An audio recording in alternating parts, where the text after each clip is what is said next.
Hello, welcome to the 39th session of SAP FI S/4HANA Global Certification Program. SAP FI S/4HANA Global Certification Program च्या आज आपण 39th session मध्ये आहोत आणि आजच आपण दुसरं एक 40th सेशन पण कंडक्ट करणार आहोत.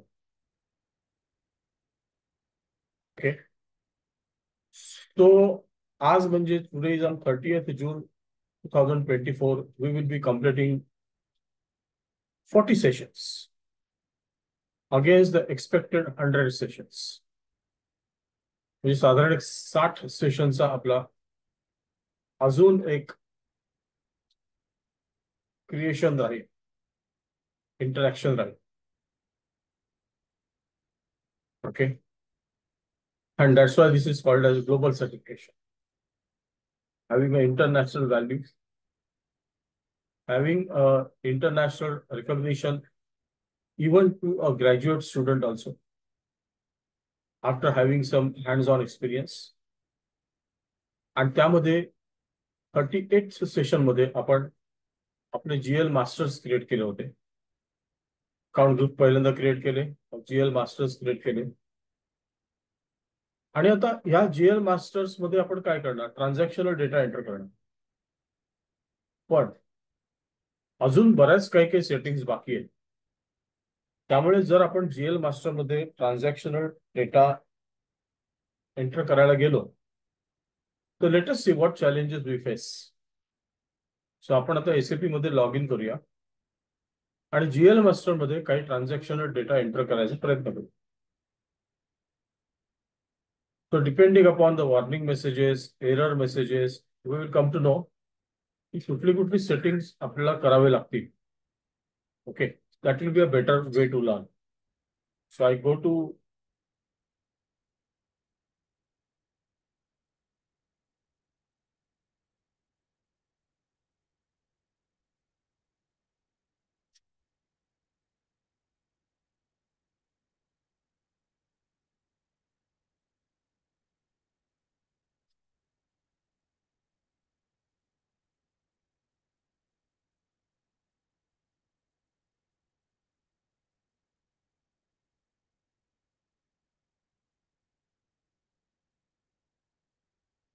okay. So as we know, if I had to go to FS00, so FS00 transaction code हा युजर साठी आहे. त्यामुळे तो ट्रान्झॅक्शन कोड आपण या SAP इझी ऍक्सेस मेनूवरच करायचा असतो. ओके, सो त्यामध्ये if I go to FS00, त्याचा पाथ तुम्हाला माहिती आहे की accounting, financial accounting, general ledger, document entry rather,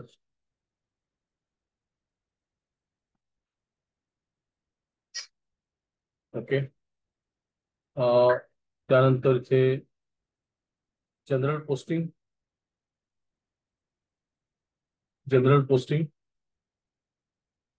just a minute. I think I have to do accounting, financial accounting.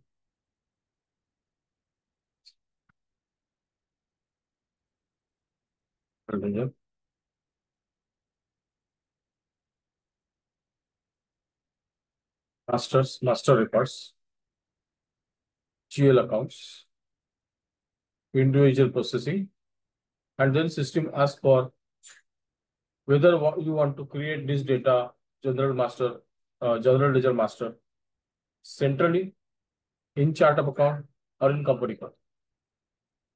So in chart of account जर आपण data create केला तर तो GL मास्टरचे जे दोन सेक्शन्स असतात, चार्ट ऑफ अकाउंट सेक्शन आणि company code section, त्याच्यातील फक्त आपल्याला तो चार्ट ऑफ अकाउंट सेक्शन पूर्ण करायला देईल.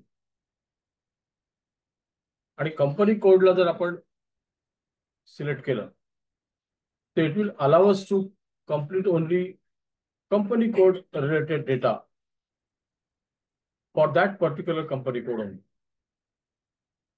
म्हणजे याच्यामध्ये एक फरक जो आहे तो आपल्याला बारकाईने समजून घ्यायला लागेल. की suppose if I go to this one, this transaction code, like suppose if I keep here, let me check whether I'll be able to succeed or not. No. This is now, since it is a SAP Easy Access, I won't get that kind of support. So I double click it, and on double click, I can see here that I'm getting the support only for chart of account segment of the GL Master. GL Master चे दोन segment असतात. Chart of account segment and second is nothing but company code segment. आता याच्यामध्ये फरक काय? तर we R learn की suppose आपले जर 3 कंपनी कोड असतील आणि तिन्ही कंपनी कोड जर एकच चार्ट ऑफ अकाउंट वापरत असतील, all these 3 company codes are using the same chart of account, तर in that case whatever we write here, म्हणजे what we write here, GL account type, account group, short text, long text, हे जे आपण इथे enter करणार ते आपल्या तीनही कंपनी कोडला समान असेल, सामायिक असेल, तीनही कंपनी कोडला लागू असेल. आय रिपीट वन्स अगेन, आपले 3 कंपनी कोड आहेत, तिन्ही कंपनी कोड एकच चार्ट ऑफ अकाउंट वापरत आहेत. त्यामुळे या इंटरफेसवर किंवा ह्या स्क्रीनवर जो काय आपण जीएल टाईप घेऊ, जो अकाउंट ग्रुप घेऊ, जो शॉर्ट टेक्स्ट घेऊ, जो लॉंग टेक्स्ट घेऊ, हा आपल्या तीनही कंपनी कोडला ऍप्लिकेबल असेल. It is applicable to all the company codes. Are you following? Okay, but if I go to, I go back here. If I go to company code segment, तर ह्या company code segment वर आता आपला suppose एक बीडी KM आहे, दुसरा assume आपला बीडी UM आहे म्हणजे यूएस आहे, आणि तिसरा आपला बीडी एसजी आहे म्हणजे सिंगापूर आहे.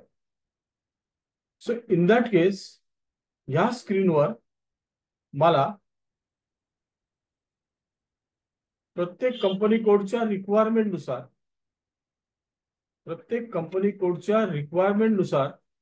आता इथे आपल्याला 3च लेबल दिसतात बघा, 3च हेडर दिसतात. Control data, create bank interest आणि इन्फॉर्मेशन. तो हा जो डेटा आहे कंट्रोल डेटा, त्याच्यामध्ये अकाउंट करन्सी आतापर्यंत आपण एंटर केलेला आहे. Beside that there are many other fields. इथे जर आपण खाली स्क्रोल डाऊन केलं तर there are many other field, आणि हे फील्ड्स आपण कालांतराने जेव्हा जेव्हा गरज पडेल त्यावेळेला त्या फील्डकडे जाऊन त्याचं सिलेक्शन करूच. पण जे जे काही इथे ऍप्लिकेबल असेल ते त्या कंपनी कोडला फक्त ऍप्लिकेबल असेल. म्हणजे आता इथे मी बीडी केएम मध्ये आहे, तर इथे मी काही जे सिलेक्शन करीन ते बीडी केएम साठी ऍप्लिकेबल असेल. पण मला जर असं वाटतं की बीडी यूएम साठी मला काहीतरी वेगळं सिलेक्शन करायचं आहे, बीडी यूएम साठी मला करन्सी वेगळी ठेवायची आहे, ऑफकोर्स. म्हणजे बीडी यूएम साठी करन्सी काय ठेवायला लागणार आपल्याला? US डॉलर ठेवायला लागणार. त्याच्यामुळे जरी बीडी केएम, बीडी यूएम आणि बीडी एसजी या तिघांचेही chart of account segment of GL master same असले तरी त्यांचे company code segment of GL master same असणार नाही. कारण सर्वप्रथम डिफरन्स असेल तर अकाउंट करन्सी मध्ये.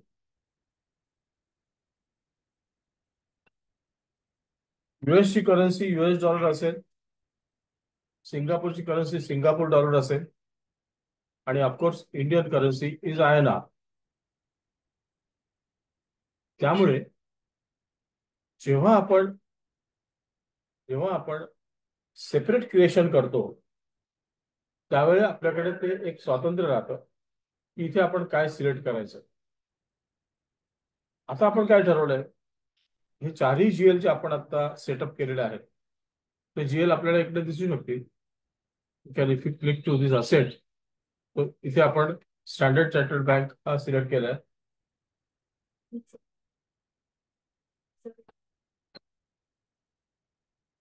स्टँडर्ड चार्टर्ड बँक येईल.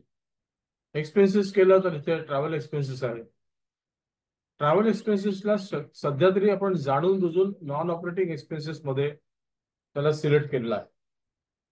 ओके, सो ते डिस्कशन आपल्याला आज करायचं आहे की एक्झॅक्टली ट्रॅव्हल एक्सपेन्सेसला हे प्रायमरी मध्ये घ्यायचं का नॉन ऑपरेटिंग मध्ये घ्यायचं ते आपल्याला डिस्कशन करायचंय. इन्कम मध्ये आपण एक ऑपरेटिंग इन्कम 3 lakhs हा एक, आणि तो नॉन ऑपरेटिंग मध्ये आपण घेतलाय. This is one GL creating. Liabilities मध्ये आपण आपला शेअर कॅपिटल घेतलेला. सो आत्ताचा आपला निर्णय असा आहे की आपण हे जीएल मास्टर सेंट्रली डिफाईन केलेलं आहे. सेंट्रली म्हणजे दोन्ही एका वेळेला. Now you can find here there are 6 levels. 1 2 3 4 5 आणि 6. ओके, सो हे जे 6 लेवल आहेत. Okay, you can easily see here if I use the slipping tool, I can easily get this information like, बघा मला अशी इन्फॉर्मेशन मिळते.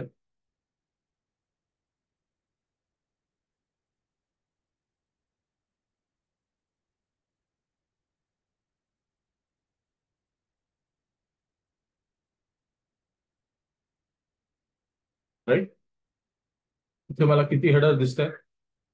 I can see the header 1 2 3 4 5 आणि 6. 6 heading दिसतात मला. ना if I go to this selection, what in chart of account, so I can find only type, description, keyword translation and information.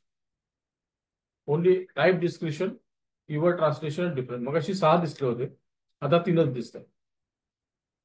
So this is if you define it in, त्याचं title तर तिकडेच आहे बघा, chart of account segment. Clearly दिसतंय इकडे chart of. म्हणजे मला म्हणायची गरज पण नाहीये.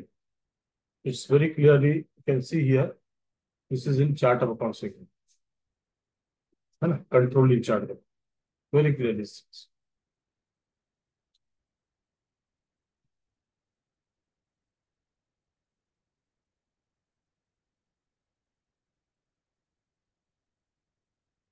And suppose if I go for in company code segment, साठी गेलो तर I can see control data, create bank details and information. Okay, आणि very clear written here company code segment, म्हणजे वरती दिसतंय कंपनी कोड आणि हा कंपनी कोड सेगमेंट आहे. वरती पण दिसतंय बघा कंपनी कोड सेगमेंट. ओके, तर याला पण मी कॉपी करतो सो दॅट आपल्याकडे याचं स्नॅपशॉट राहील. परत परत तिकडे जाऊन बघायची गरज नाही. Can easily see here. I'm just copying down. I'm just highlighting this. This is company code set. So आता हे आपण क्लिअर केलेलं आहे.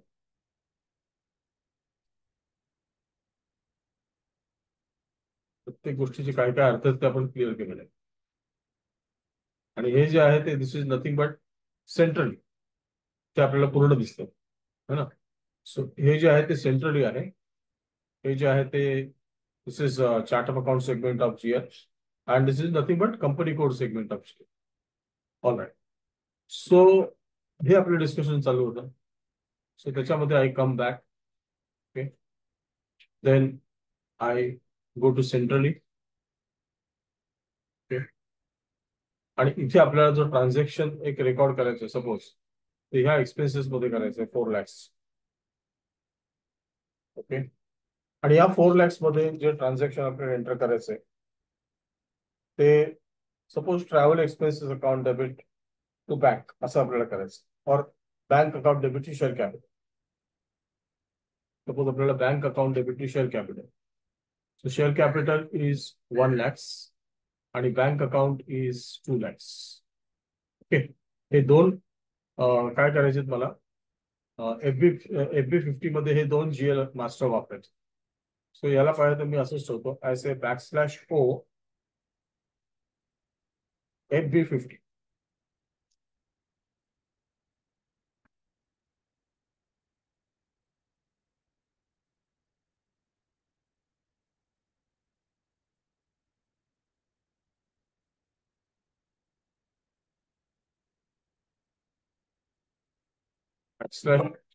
\O FB50. So it asks for company code. So I'm saying BDKM. BDKM, continue. Now, today's date is 30th June. Now, if you remember, आपण जेव्हा OB52 मध्ये open and close posting periods केलं होतं, open and close posting periods, तेव्हा आपण फक्त period 3 आपण open ठेवलेला आहे. आपण फक्त पिरियड 3 ओपन ठेवलेला आहे. सुरुवातीला आपण असं म्हटलं होतं की ठीक आहे आपण सगळे पिरियड ओपन ठेवूया, पण SAPचे एक जे एम आहे, एक उद्दिष्ट आहे, किंवा SAPची ERP सिस्टीम ही एवढी सजग आहे. SAP gives you the option to select 1 to 12. पण 1 to 12 जर तुम्ही वापरायला लागलात तर मग इट विल तिथे अनागोंदी माजू शकतो. थोडक्यात तिथे असे डिस्टर्बन्सेस येऊ शकतात की कुठलाही युजर येईल आणि कधीही एंट्री पास करेल. त्यामुळे ऑडिट स्टँडर्ड नुसार देखील, साऊंड अकाउंटिंग प्रॅक्टिसेस नुसार देखील जो तुमचा करंट पिरियड चालू आहे तोच पिरियड फक्त ट्रान्झॅक्शनल डेटासाठी ओपन असावा, आणि त्याच्या आधीचा पिरियड जो आहे तो काही सिलेक्टिव्ह युजर्ससाठी, एखादं ट्रान्झॅक्शन जर आपलं मागच्या महिन्याचं खोळंबलं असेल आणि ते आपल्याला पिरियड 2चं ट्रान्झॅक्शन खोळंबलेलं असेल, ते जर आपल्याला आता एंटर करायचं असेल तर त्याची अथॉरिटी ही सगळ्यांकडे नसता कुठल्या तरी एका की युजरकडे ती अथॉरिटी असते. तर त्यामुळे आपण पाहिजे जाऊन चेक करूया की OB52 जो आपला आहे त्यामध्ये आपण एक्झॅक्टली काय म्हणताय. सो ही स्क्रीन पण मला कंटिन्यू करायची आहे. So I say \O OB52. Posting period variant is nothing but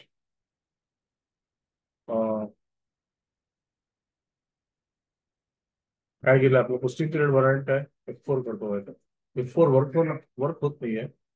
what is our posting period warrant? Can you recollect? BDKM. BDK.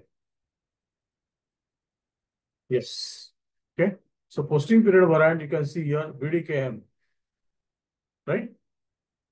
आणि त्यामध्ये आपण डिस्कस केलं होतं की हे प्लस चिन्ह जिकडे आहे तो या पोस्टिंग पिरियड व्हरायंट स्क्रीनचा गेटवे आहे. म्हणजे सुरुवातीला सिस्टीम काय बघणार की हा जो प्लस आहे त्याच्यासमोर का कुठला पिरियड आहे, थर्ड पिरियड आहे, from period 3 to period 3. Okay. Then system will check. आता आपण कशामध्ये ट्रान्झॅक्शन करू इच्छितो, आपण हे ट्रान्झॅक्शन जनरल लेजरमध्ये करतो, म्हणजे एस मध्ये. We are doing this transaction in general ledger, म्हणजे एस मध्ये. सो हे चेकअप झाल्यानंतर सिस्टीम येणार आणि system will check in general ledger which period is open, third period is open. So complete green signal मिळून गेला सिस्टीमला, कारण प्लसच्या समोर 3 आहे, फ्रॉम पिरियड 3 टू पिरियड 3, आणि एसच्या समोर पण 3 आहे, from period 3 to period 3. Okay. So माझं एक तुम्हाला असं क्वेश्चन आहे की आजची तारीख ही 30 जून आहे. सो आता हे जे मी ट्रान्झॅक्शन एंटर करायला गेलो तर आपला जो पोस्टिंग पिरियड व्हेरियंट आहे त्यानुसार ते ट्रान्झॅक्शन माझं क्वालिफाईड होईल का डिस्क्वालिफाईड होईल. आणि उद्या जर मी एंटर केलं तर उद्याचं ट्रान्झॅक्शन माझं हाच पोस्टिंग पिरियड व्हरायंट ठेवून क्वालिफाईड होईल का डिस्क्वालिफाईड होईल. आजचं सांगा. आजचं मी ट्रान्झॅक्शन एंटर केल्यानंतर इतर काही एरर आल्या तुझी गोष्ट वेगळी, पण पोस्टिंग पिरियड व्हरायंटच्या बाबतीत माझं ट्रान्झॅक्शन क्वालिफाईड असेल का डिस्क्वालिफाईड असेल. ओंकार सांग. उशिरा येतोस ना नेहमी, सांग आता. पोस्टिंग पिरियड व्हरायंटच्या दृष्टीने मी आता माझ्या FB50 स्क्रीन मध्ये मी ही तारीख एंटर केलेली आहे. पायल, फटाफट you have to tell me the answer. 30 जून मी एंटर केलं. आता मी तुम्हाला OB52 ची सफर करून घडून आणली. OB52 मध्ये आपला थर्ड पिरियड ओपन आहे, फॉर ऑल पण आहे आणि एस म्हणजे जनरल साठी पण आहे. तो इथे मी ट्रान्झॅक्शन डेटा एंटर करायला गेलो तर पोस्टिंग पिरियड भरायच्या दृष्टीने ते ट्रान्झॅक्शन क्वालिफाईड असेल का डिस्क्वालिफाईड असेल? क्वालिफाईड असेल. बरोबर आहे, कारण आज 30 जून आहे. ओके, सो 30 जूनला ते ट्रान्झॅक्शन क्वालिफाईड होईल. पण उद्या सपोज मी जर ते ट्रान्झॅक्शन परत एंटर करायला गेलो वेगळं, तर उद्या ते क्वालिफाईड असेल का डिस्क्वालिफाईड असेल? डिस्क्वालिफाईड असेल. ओके, मग उद्या मला काय करायला लागेल? इथे जो आहे ना, इथे मला पहिल्यांदा आयदर मला जर 3 आणि 4 दोन्ही पिरियड ओपन ठेवायचे असतील तर इथे from period 1 to 3 sorry from period 3 to period 4 असं म्हणायला लागेल. आणि इथे पण फ्रॉम पिरियड 3 to पिरियड 4 असं जर मी केलं तर म्हणजे माझ्या मनात काय आहे की मला पिरियड 3 आणि पिरियड 4 दोन्ही ओपन ठेवायचे. किंवा जर मला असं वाटत असेल नो नो, एकदम स्ट्रिक्ट राहायचं आपण या बाबतीत, पिरियड 3 आता ओपन करून जायचा नाही कोणाला, तर मग मी काय करणार? From period 4 to period 4. मग ज्याला पिरियड 3 मध्ये एंटर करायचं तो बसणार बोंबलत बोंबलत बसणार. आणि मग तो जो मॅटर आहे तो त्याच्या मॅनेजरकडे घेऊन जाणार. मग मॅनेजर खात्री करणार की यांनी ट्रान्झॅक्शन त्याला जे एंटर करायचं आहे त्याला जो डेटा आत्ता आत्ता मिळाला आहे का, डेटा त्याची काय त्याच्यामध्ये मिस्टेक आहे का, त्यांनी काय थोडा आळस केलाय का त्याच्यामध्ये. आणि नसेल तर मग मॅनेजर त्याला सांगेल ठीक आहे, हे ट्रान्झॅक्शन हा पर्टिक्युलर युजर कम्प्लीट करेल, तू त्याच्याशी कम्युनिकेट कर. ओके, अशी सिस्टीम असते. सो आज तरी मला हे पोस्टिंग पिरियड व्हरायंटच्या दृष्टीने मला हे ट्रान्झॅक्शन क्वालिफाईड वाटतं. इतर काही दृष्टीने ते जर डिस्क्वालिफाईड असेल तर ती गोष्ट वेगळी आहे. ओके, सो इथे मी डॉक्युमेंट डेट आणि आता डॉक्युमेंट डेट आणि पोस्टिंग डेट मध्ये काय फरक आहे? तर डॉक्युमेंट डेट म्हणजे नॉर्मली वेंडर आणि आपले जे कस्टमर असतात, वेंडर कडून आपण गुड्स परचेस करतो, सर्व्हिसेस परचेस करतो, आणि कस्टमरला आपण आपले गुड्स विकतो किंवा सर्व्हिसेस आपण त्याला सेल करतो. तर त्यांचं त्यांचं जे इन्व्हॉइस असतं वेंडरचं इन्व्हॉइस असतं ते इथे आपण वेंडर रिलेटेड एंट्री मध्ये एंटर करणार. Document date is nothing but the invoice date normally. आता सपोज एक कोणीतरी मला 28 तारखेचं 28 तारखेचं कोणीतरी मला एक वाउचर आणून दिलं आणि ते वाउचर ट्रॅव्हलिंग एक्सपेन्सेस ₹900, 28 तारखेचे. सो मी डॉक्युमेंट डेट त्याचे सगळे एंट्री त्याच्यामध्ये 28 तारीख आहे, म्हणून मी डॉक्युमेंट डेट 28 जून एंटर करीन. पण पोस्टिंग डेट मी सिन्स पोस्टिंग आज करतोय म्हणून पोस्टिंग डेट मी 30 जून करेन मेंटली करेन. लक्षात ठेवा, सिस्टीमला कसं समजतं की हे ट्रान्झॅक्शन कुठल्या पिरियडमध्ये पोस्ट करायचं? हा क्वेश्चन आपण आता 4थ्यांदा किंवा 5व्यांदा आपण हा डिस्कस करतोय. इव्हन आपल्या SAP FI 30 डेज चॅलेंज फेब्रुवारीमध्ये पण आपण डिस्कस केलेलं आहे. सिस्टीमला कुठल्या डेट वरून समजतं की हे ट्रान्झॅक्शन कुठल्या पिरियडचं आहे? सिस्टीमला कुठल्या डेट वरून समजतं की हे ट्रान्झॅक्शन कुठल्या पिरियडचं आहे? ऑप्शन आहे डॉक्युमेंट डेट आणि पोस्टिंग डेट. म्हणजे हे ऑप्शन देण्याची गरजच नाहीये. मला समजत नाही मी का तुम्हाला ऑप्शन देतोय. How system come to know, from which date system come to know that I have to post this transaction in this period? बोला, पोस्टिंग डेट का डॉक्युमेंट डेट?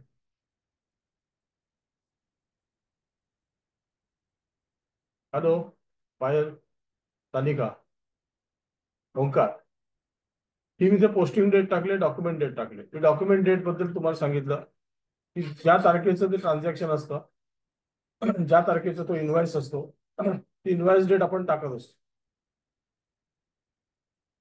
आणि पोस्टिंग डेट म्हणजे ज्या दिवशी आपण पोस्टिंग करतो त्या दिवसाची डेट असते. तर सिस्टीमला कसं समजतं हे ट्रान्झॅक्शन कुठल्या पिरियडला पोस्ट करायचं? डॉक्युमेंट डेट वरून समजतं का पोस्टिंग डेट वरून समजतं?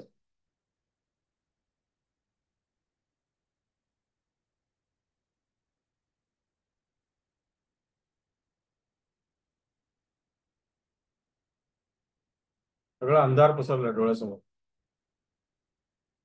त्याचा अर्थ तुम्ही गो थ्रू करतच नाहीये माझ्या मते. पोस्टिंग डेट वरून समजतं ना. पोस्टिंग डेट वरून पोस्टिंग पिरियड कुठला आहे ते समजतं. काय म्हणता? हॅलो. हो. पोस्टिंग डेट वरून हा क्वेश्चन असतो त्याच्यामध्ये, which date decides the posting period. Simple प्रश्न आहे, which date decide the posting period. मग डॉक्युमेंट डेट देतील एक ऑप्शन, दुसरा डेट असेल पोस्टिंग डेट असेल, तिसरा असेल काहीतरी एंट्री डेट असेल, आणि चौथी आणखी काहीतरी डेट दिलेली असेल, कॅलेंडर डेट वगैरे असं काय समथिंग. नेहमी लक्षात ठेवायचं, या पोस्टिंग डेट मध्ये मी जे डेट टाकले तो पिरियड आहे असं सिस्टम समजतं. म्हणजे आता कुठला पिरियड आहे हा कुठला पिरियड आहे? 30 जून म्हणजे पिरियड 1 आहे का 2 आहे का 3 आहे? पिरियड 3 आहे ना. पिरियड 3 चालू आहे आता हा. ओके, ठीक आहे. रेफरन्स मध्ये मी काहीतरी टेस्ट वगैरे देतो. डॉक्युमेंट हेडर टेक्स्ट पण. ओके, सो हे जे टेक्स्ट असतं, हे टेक्स्ट हे संपूर्ण डॉक्युमेंटला लागू असतं, पूर्ण डॉक्युमेंट. आणि इथे लाईन आयटम लेवलला जे टेक्स्ट असतं ते या पर्टिक्युलर लाईन आयटमला लागू असतं. ओके, हे आपण आपल्या 30 डेज चॅलेंज मध्ये बघितलेलं आहे. ओके, सो इथे मी एकदा याला आय थिंक इथे जीएल अकाउंट मी सिलेक्ट करतो. Okay, I want to debit GL account 2 lakhs. 2 lakhs मध्ये जीएल अकाउंट आहे. 2 lakhs कोण आहे? बँक अकाउंट आहे. Yes, correct. System comes to my rescue. आणि क्रेडिट करायचं मला शेअर कॅपिटल 1 lakhs. या शेअर कॅपिटल 1 lakhs. ओके, आणि मी जस्ट एक ट्रायल म्हणून इथे याला मला बँक अकाउंटला मला डेबिट करायचंय आणि शेअर कॅपिटलला क्रेडिट करायचं. आणि अमाऊंट मी एक जस्ट एक्सपेरिमेंट प्रयोग म्हणून 1000 एंटर करतो. मला माहिती आहे की हे आता काही एंटर होणार नाही, कारण आपलं काही सेटिंग बाकी आहे बरंच. ऑलराईट, आता मी इथे ह्याला एंटर करतो. एंटर केल्यानंतर काय होतंय बघूया. Let us see. एंटर. हो, it says in company code BDKM number range 01 is missing for the year 2024. म्हणजे आपण नंबर रेंज अजून 01 नंबर रेंज आपण डिफाईन केलेलं नाहीये. 01 नंबर रेंज आपण डिफाईन केलेलं नाहीये. and that's why system is saying no, you have to first define the number range, then only you will be able to go through this transaction. You will be able to not complete म्हणेन मी, पण at least he error तरी overcome होईल. Okay, so मला इथे ही error आले. Okay, so या एररचा particularly हा जो खालचा पार्ट आहे त्याला मी इथे हायलाइट करतो. Okay, I am highlighting this error आएगा. In company code BDKM number range is missing 01.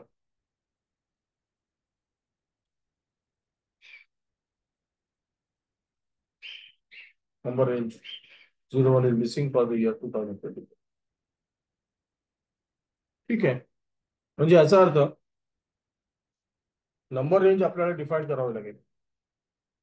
आठवत असेल तर ट्रान्झॅक्शन कोड आठवते का नंबर रेंजचा? कंट्रोलिंग मध्ये आपण नंबर रेंज डिफाईन करून गेलो कालच. कंट्रोलिंग मध्ये आपण 4 ऍक्टिव्हिटीज आपण लर्न केल्या कंट्रोलिंग मध्ये. Can you tell me which 4 activities me completed in controlling? एक आपण केलं डिफाईन्ड कंट्रोलिंग एरिया. सेकंड आपलं केलं defined versions.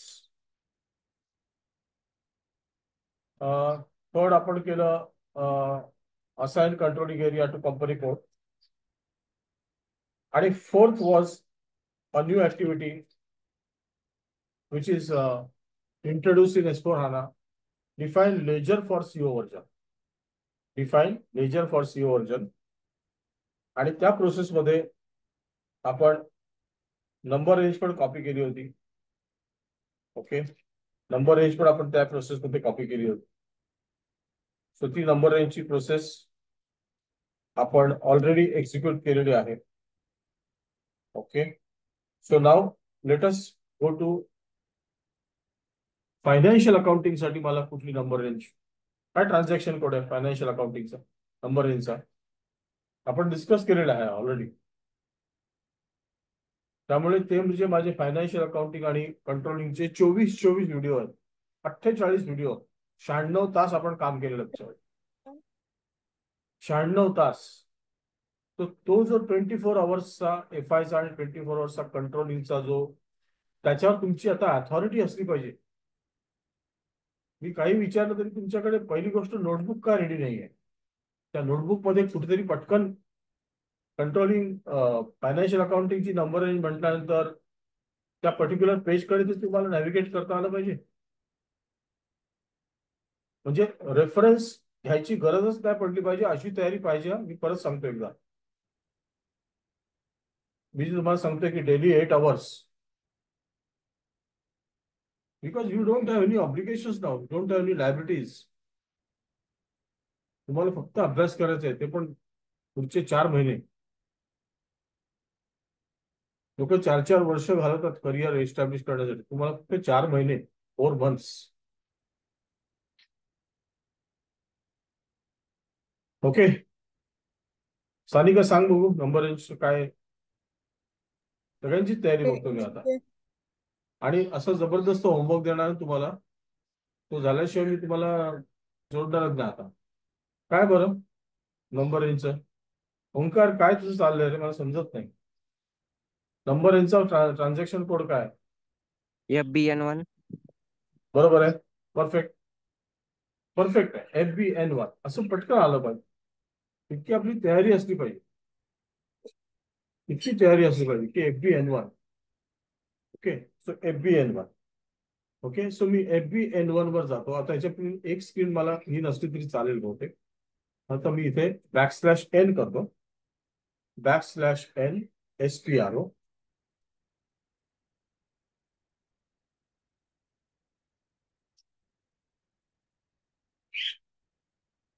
This function is not possible.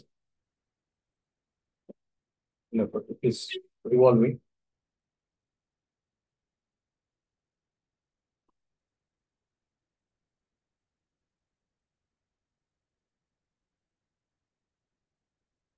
Okay. SAP reference ING. Financial accounting ही नंबर रेंज आता financial अकाउंटिंगच्या आपल्याला डॉक्युमेंटसाठी पाहिजे. Financial accounting, yes, financial accounting global settings, म्हणजे कंपनी कोड वाईज ही आहे. Okay, so after that document number range डॉक्युमेंटशी रिलेटेड असते.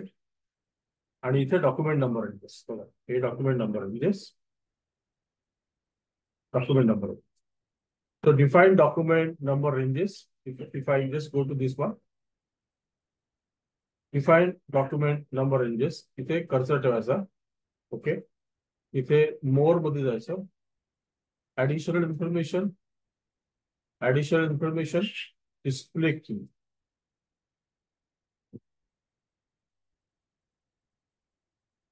डिस्प्ले,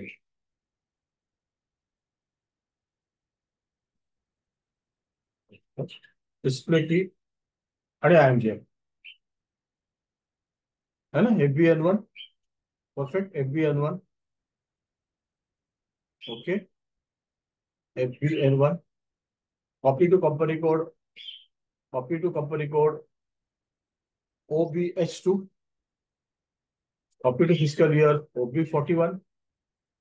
हे सगळं तुम्ही एक्सरसाइज याच्यातून बघू शकता काय काय करायचं त्यात.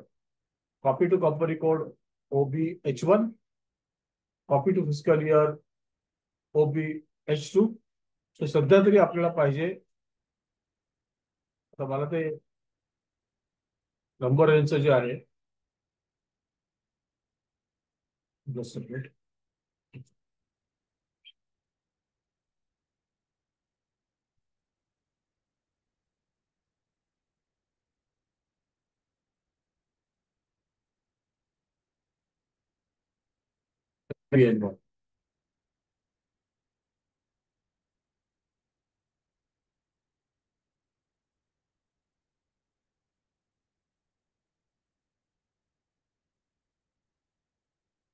अगदी इथे जाऊया आपण आणि याला एक्झिक्यूट करूया. Okay. So you are quite use to this screen.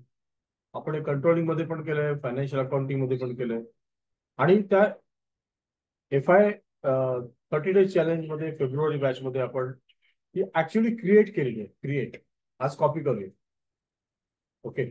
Controlling मध्ये मार्च महिन्याच्या कंट्रोलिंग मध्ये आपण कंट्रोलिंगची नंबर रेंज क्रिएट केलेली आहे. आता कॉपी करूया.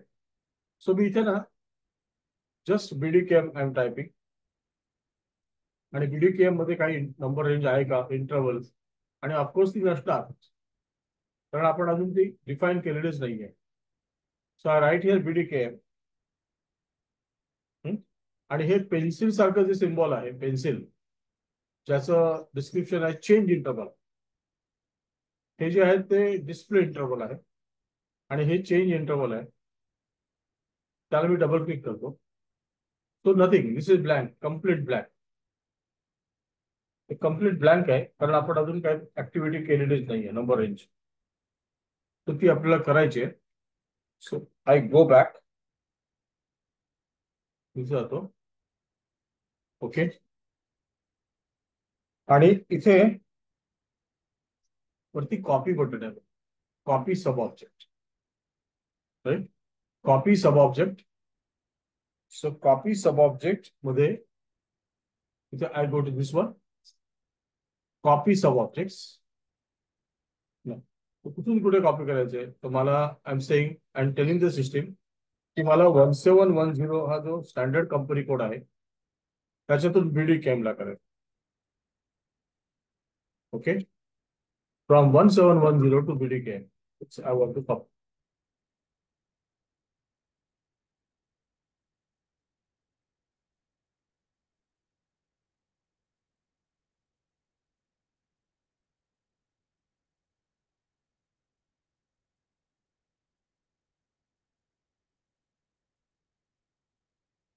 All right.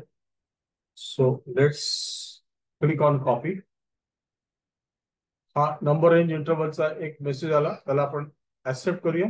जेव्हा जेव्हा जेव्हा आपण कॉपी करतो ना, जेव्हा जेव्हा आपण कॉपी करतो तेव्हा तेव्हा जे जे मेसेजेस पुढे येत राहतात त्याला सगळ्यांना कॉपी करायचं. This is the standard instruction by SAP. So continue.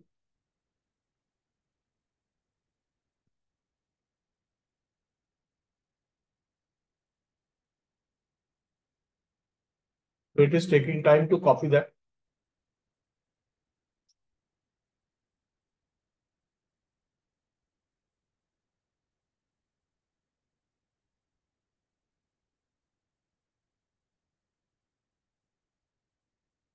Okay. You can see here. You can see here now. Company code 1710 was copied to BDK. This instruction we are getting now. This information we are getting. Company code. And I think I will take the whole screenshot.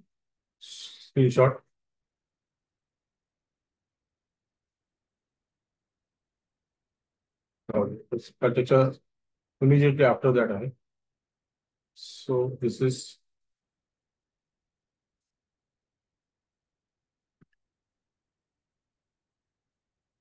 company code 1710 was copied to BDK.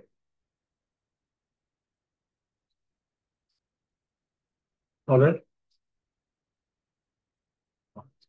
आता suppose मी video कॅमवर आहे already आणि आता मी ह्या इंटरव्हलला change इंटरव्हलला double click करतो. So जो काही copy झालेला interval असेल तो मला इथे दिसायला पाहिजे.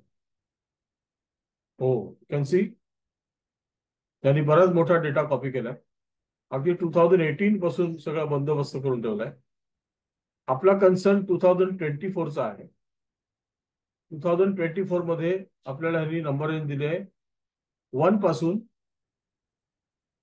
007 आणि I think this will be 7 ना, म्हणजे 9, 1 2 3 झाले.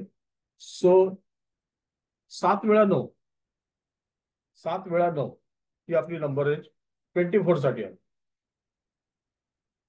ही 00 ऍक्च्युली नंबर रेंज आहे. आपल्याला पाहिजे ती 01 पाहिजे. 01 01 इथे खाली दिसते. कॉपी केल्यानंतर तो सगळंच घेऊन आला. 01 2024.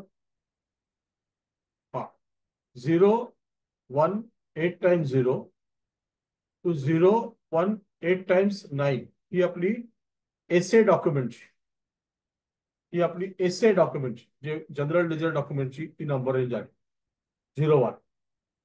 ओके. सो एकदा मी याचा एक स्क्रीनशॉट घेतो आणि खाली काय आहे ते बघतो. आय डोंट नो काय खाली आहे एक्झॅक्ट. आपल्याला हे सेव्ह करायचं लक्षात ठेवा, तर त्या प्रोसेसमध्ये मेन सेव्ह राहून जाईल. तर बघा ही आपली नंबर रेंज आहे, दिस वन.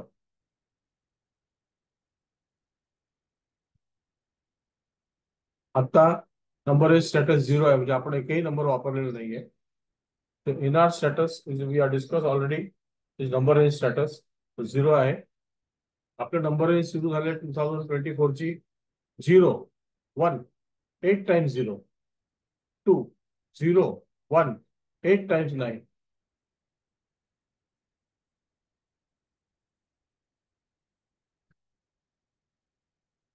जस्ट एक क्युरियोसिटी म्हणून खाली जाऊन नॅव्हिगेट करतो काय काय आहे का. 2 पण आहे इकडे, नंबर रेंज 2 आहे,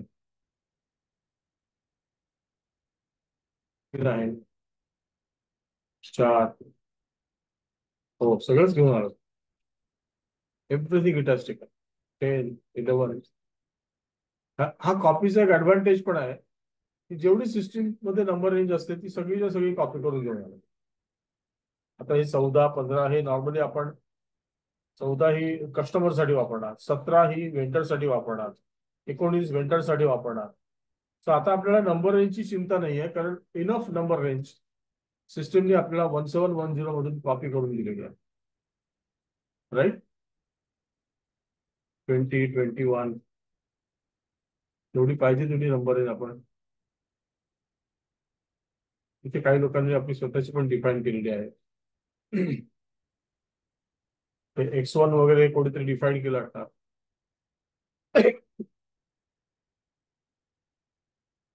So now, what is the homework for you? आजच्या आज इमिजिएटली नंबर रेंज FI मधली आणि CO मधली आपण जी कॉपी नाही केली, क्रिएट केलेली आहे, ते व्हिडिओज गो थ्रू करायचे आणि त्याची याच्याशी कंपॅरिझन करा.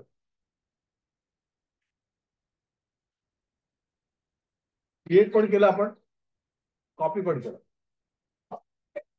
त्यामुळे आपण म्हणू शकतो की आपण डेल्टा ऍक्टिव्हिटी केली, जे नव्हतं केलं ते आता केलं. Okay. So very vast number range has been copied.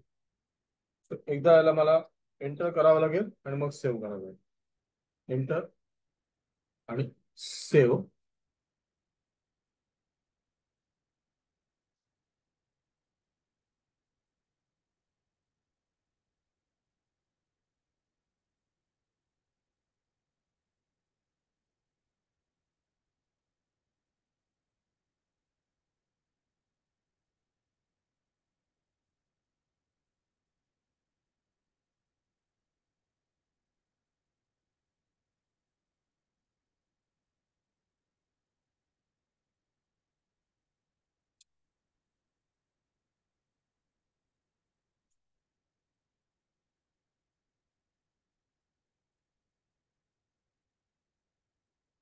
हे सेव्ह झालेलंच आहे already.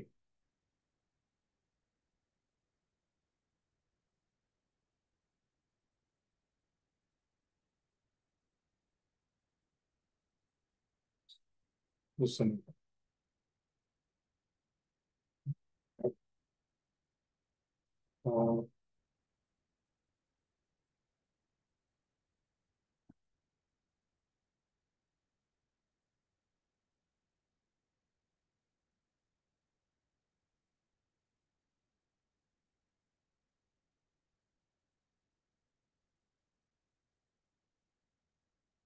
Okay. So if I come to the earlier screen now, me transaction enter करत होतो. इथे आता मी एंटर करतो एकदा. एंटर केल्यानंतर आपली मगाचा एरर मेसेज गेला बघा. यू कॅन इझिली सी नाव. तो मगाचा आपला एरर मेसेज होता नंबर रेंजचा, तो गेला आणि हा एक वॉर्निंग मेसेज आला. No amount tolerance range entered for company code BDK. No amount tolerance range entered for company code BDK. So तो कॉपी केल्यानंतर तो ऑलरेडी ऑटोमॅटिक सेव्ह झालेला आहे.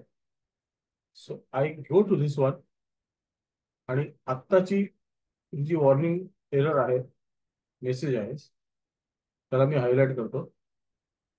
Now we are getting this one.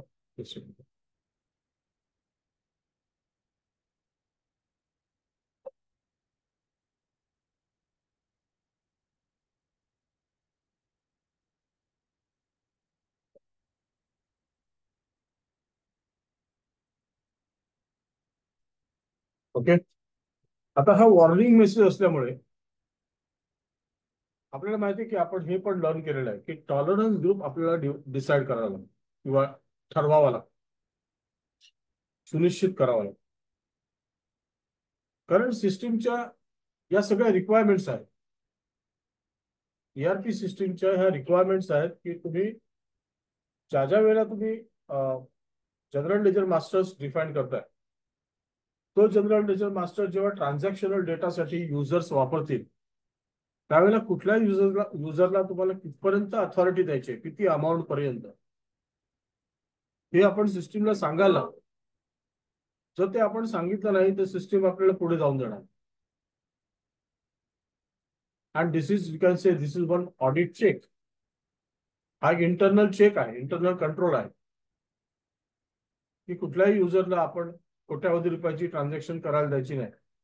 त्याचा जेवढा experience असेल, त्याचं जेवढं डोमेन असेल, तेवढीच त्याला अमाऊंट द्यायची. 5 लाखापर्यंत, 5 लाखाच्या वरती 25 लाखापर्यंत आणखी दुसऱ्या युजरला द्यायची. असं एक पर्टिक्युलर जे हायरार्की सेटअप असतं एक्सपिरियन्स नुसार किंवा नॉलेज नुसार, त्याचा वापर इथे आपण करू शकतो. सो आता इथे ह्याला मी एकदा परत एंटर करतो. एंटर केल्यानंतर हा जो वॉर्निंग मेसेज आहे त्याचं काय होतं हे बघण्याची उत्सुकता आपल्याला आहे. सो मी एकदा ह्याला एंटर करतो. एंटर केल्यानंतर तो म्हणतो no, you cannot go ahead. You cannot go ahead because I will not allow you to go ahead because tolerance group तुम्ही अजून डिसाईड केलेला नाहीये. No amount tolerance range entered for company code BDK.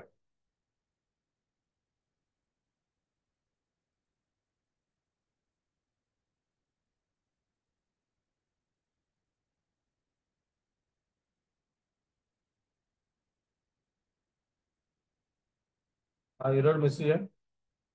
So this I copy and I take here. Okay. So म्हणजे आता आपल्याला tolerance group कडे जावं लागेल. काय बरं, टॉलरन्स ग्रुपचा ट्रान्झॅक्शन कोड आठवतोय का? टॉलरन्स ग्रुपचा ट्रान्झॅक्शन कोड का पाथ वगैरे आठवते? OB ओबी A0 सॉरी, काय ओबी? OB A0 ओबी A0. बरं, ठीक आहे. ओबी A0. चलो आपण ना आता पाथ वरून मागे जाऊया. सो हा पाथचा ऍडव्हान्टेज असतो. आधी ह्या पोस्टिंग पिरियडचा पण मी क्लोज करतो, याची काय गरज नाही आपल्याला. पाथ वरून मागे जातो. Back. Yeah, you can see here below. खाली दिसतंय बघा टॉलरन्स ग्रुप. म्हणजे आता आपण सध्या इथे आहोत. डिफाईन डॉक्युमेंट नंबर रेंज जे आपण केलं. कॉपी टू कंपनी कोड पण झालंच, कारण आपण इनफॅक्ट 1710 मधून कंपनी कोड मध्ये कॉपी झालं. राईट. इथे खाली एक कॉपी टू फिजिकल इयर तर दिसतच आहे, पण खाली इथे बघा टॉलरन्स ग्रुप. टॉलरन्स ग्रुप आणि मध्ये मध्ये या रस्त्यामध्ये कोण कोण येतात, डिफाईन्ड पोस्टिंग कीज म्हणून पण एक आहे बघा. त्याच्याकडे पण आपल्याला नंतर यायचंय. Screen variants for document entry नंतर यायचंय. Tolerance group. सो या टॉलरन्स ग्रुपला मी इथे एंटर करतो. So you can see define tolerance group for employees आणि assign user to tolerance groups. असे दोन इथे रिक्वायरमेंट्स आहेत. Define tolerance group for employees. आपण काय केला होता डिफाईन टॉलरन्स ग्रुप एम्प्लॉईज साठी काय केला होता, आणि त्यावेळेला आपण एक डिस्कशन पण केलं होतं की शक्यतो टॉलरन्स ग्रुप आपण काय ठेवायचा. आठवतंय का? टॉलरन्स ग्रुप आपण काय ठेवला होता आपला? ब्लँक. ब्लँक. ब्लँक ठेवायचा. ब्लँक. ब्लँक ठेवलं ना का मग ऍक्च्युली काय होतं की आपण हे ऑफकोर्स मॅनेजमेंट वरती अवलंबून आहे. हे ऑफकोर्स पॉलिसीजवर अवलंबून आहे की आपण कुणाला कुणाला कितीपर्यंत आपण अथॉरिटी द्यायची.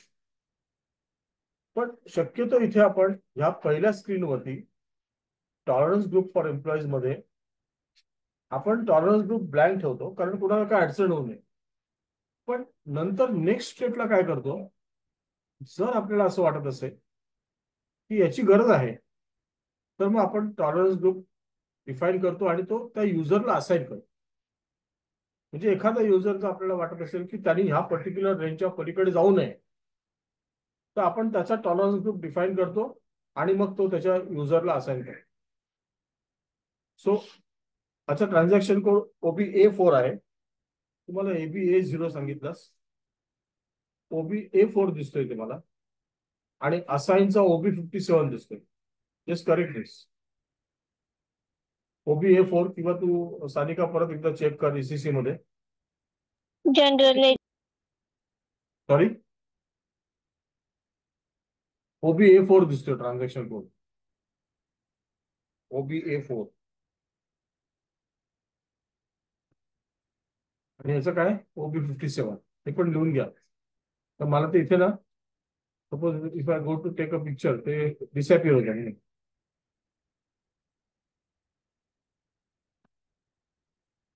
कमीत कमी आपला हा पाथ तर लक्षात येईल आपल्याला. ओके, आपल्याला जायचं आहे. Go to this one.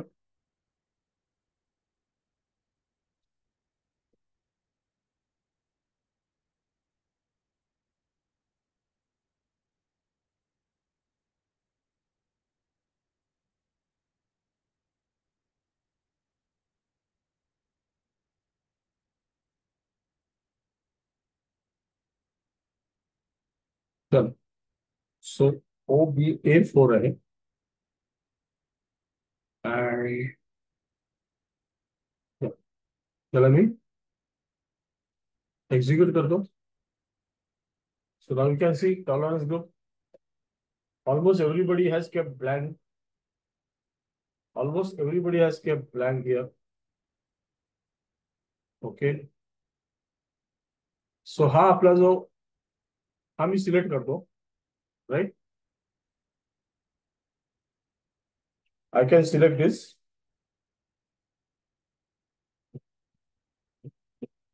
Okay. आणि इथे कॉपी ॲज म्हणून बटन आहे बघा वरती. Copy as. हा कॉपी करतो. सो हा ग्रुप जो आहे टॉलरन्स ग्रुप, आपण हा ब्लँक ठेवतो. ब्लँक. आणि हा 1710 वरून कॉपी केल्यामुळे त्याला मी इथून हटवतो आणि त्याला BDKM करतो. Company code BDKM. ओके. आता you can see the upper limit for posting. Upper limit for posting, amount per document 7. शेवटच्या 7 पोझिशन म्हणजे करोड झाले. हे बघा, हे 3, 3, 6 आणि 7 करोड नाही का, म्हणजे 9,999 करोड्स. 9,999 करोड्स एवढी मोठी रक्कम आपण पर डॉक्युमेंट अलाउड होतो. Upper limit. Amount for open item account same. Open item, you know what is open item. जर क्रेडिटर आउटस्टँडिंग असेल, क्रेडिटर आउटस्टँडिंग असेल तर त्या अमाऊंटला आपण आउटस्टँडिंग अमाऊंट किंवा आउटस्टँडिंग क्रेडिटर तर म्हणतोच, पण SAP मध्ये त्याला ओपन आयटम असं म्हणतात. Open item. Y open item? कारण त्याला पैसे द्यायचे आपल्याला, म्हणून तो ओपन आहे.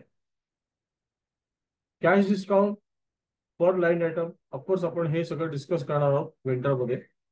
पण सध्या तरी ओपन आयटम म्हणजे थोडक्यात आपल्याला पैसे द्यायचे त्या वेंडरला, म्हणून तो वेंडर ओपन आयटम आहे. जर कस्टमरकडून पैसे मिळायचे असतील तर तो ओपन आयटम आहे, कारण का पैसे मिळायचे म्हणून, ट्रान्झॅक्शन बाकी आहे. Cash discount for line item 5% आहे. परमिटेड पेमेंट डिफरन्सेस रेव्हेन्यूसाठी 5%. अमाऊंट 500 आहे आणि 2% आहे. एक्सपेन्सेस याला काय शक्यतो आपण हात लावायचा नाही. इथे करन्सी USD आहे. मी एकदा एंटर करून बघतो. Let me check what happens. मला हे कॉपी करायचं, एकदा मी एंटर करतो. Number of entries copy down. Okay, आणि इथे मी सेव्ह करतो. सो ही रिक्वेस्ट आली BDKM ट्रान्सफर.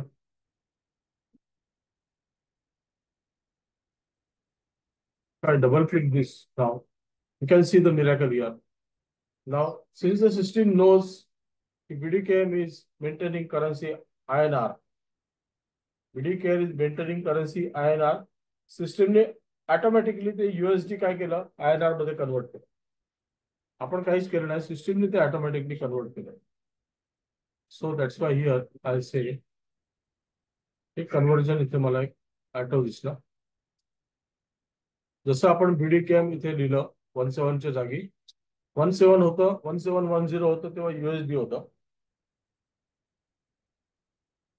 आपण BDKM एंटर केला तरी पण ते USD होतं खाली, कारण ते ग्रेड आउट होतं. मी एकदा एंटर केल्यानंतर मी कॉपी बटन खाली होतं त्याला सिलेक्ट केलं. मग खाली मला सेव्हचं बटन दिसायला लागलं. सेव्ह केलं. मग ट्रान्सफर रिक्वेस्ट आली, त्याला मी पास केलं आणि देन पास केल्यानंतर ते कॉपी झालं, सेव्ह झालं. मग मी परत त्याला डबल क्लिक केलं. ओपन केल्यानंतर मला दिसतंय की त्याची करन्सी INR आहे.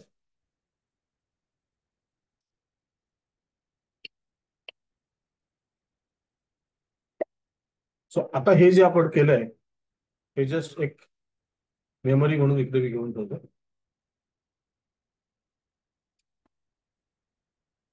ऑलराईट,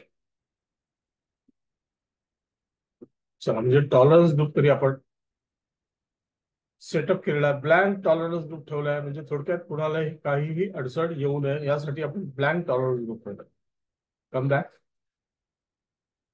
कम बॅक आपला BDKM दिसायला लागला.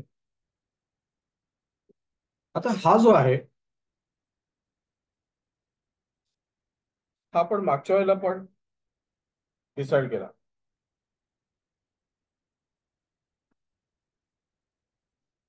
तर ब्लँक आपण का केलं, तर कंपनीचे जेवढे सगळे युजर्स आहेत ते युजर्स ही जी अमाऊंट दिली होती 9,999 करोड्स वगैरे, त्या अमाऊंट पर्यंत युजर्सना डॉक्युमेंट एंटर करता आलं पाहिजे. पण आपल्याला जर आता हे युजर वाईज करायचं असेल, हे खालचं दिसतंय बघा, ट्रान्झॅक्शन कोड आहे त्याचा OB57. ट्रान्झॅक्शन कोड आहे OB57.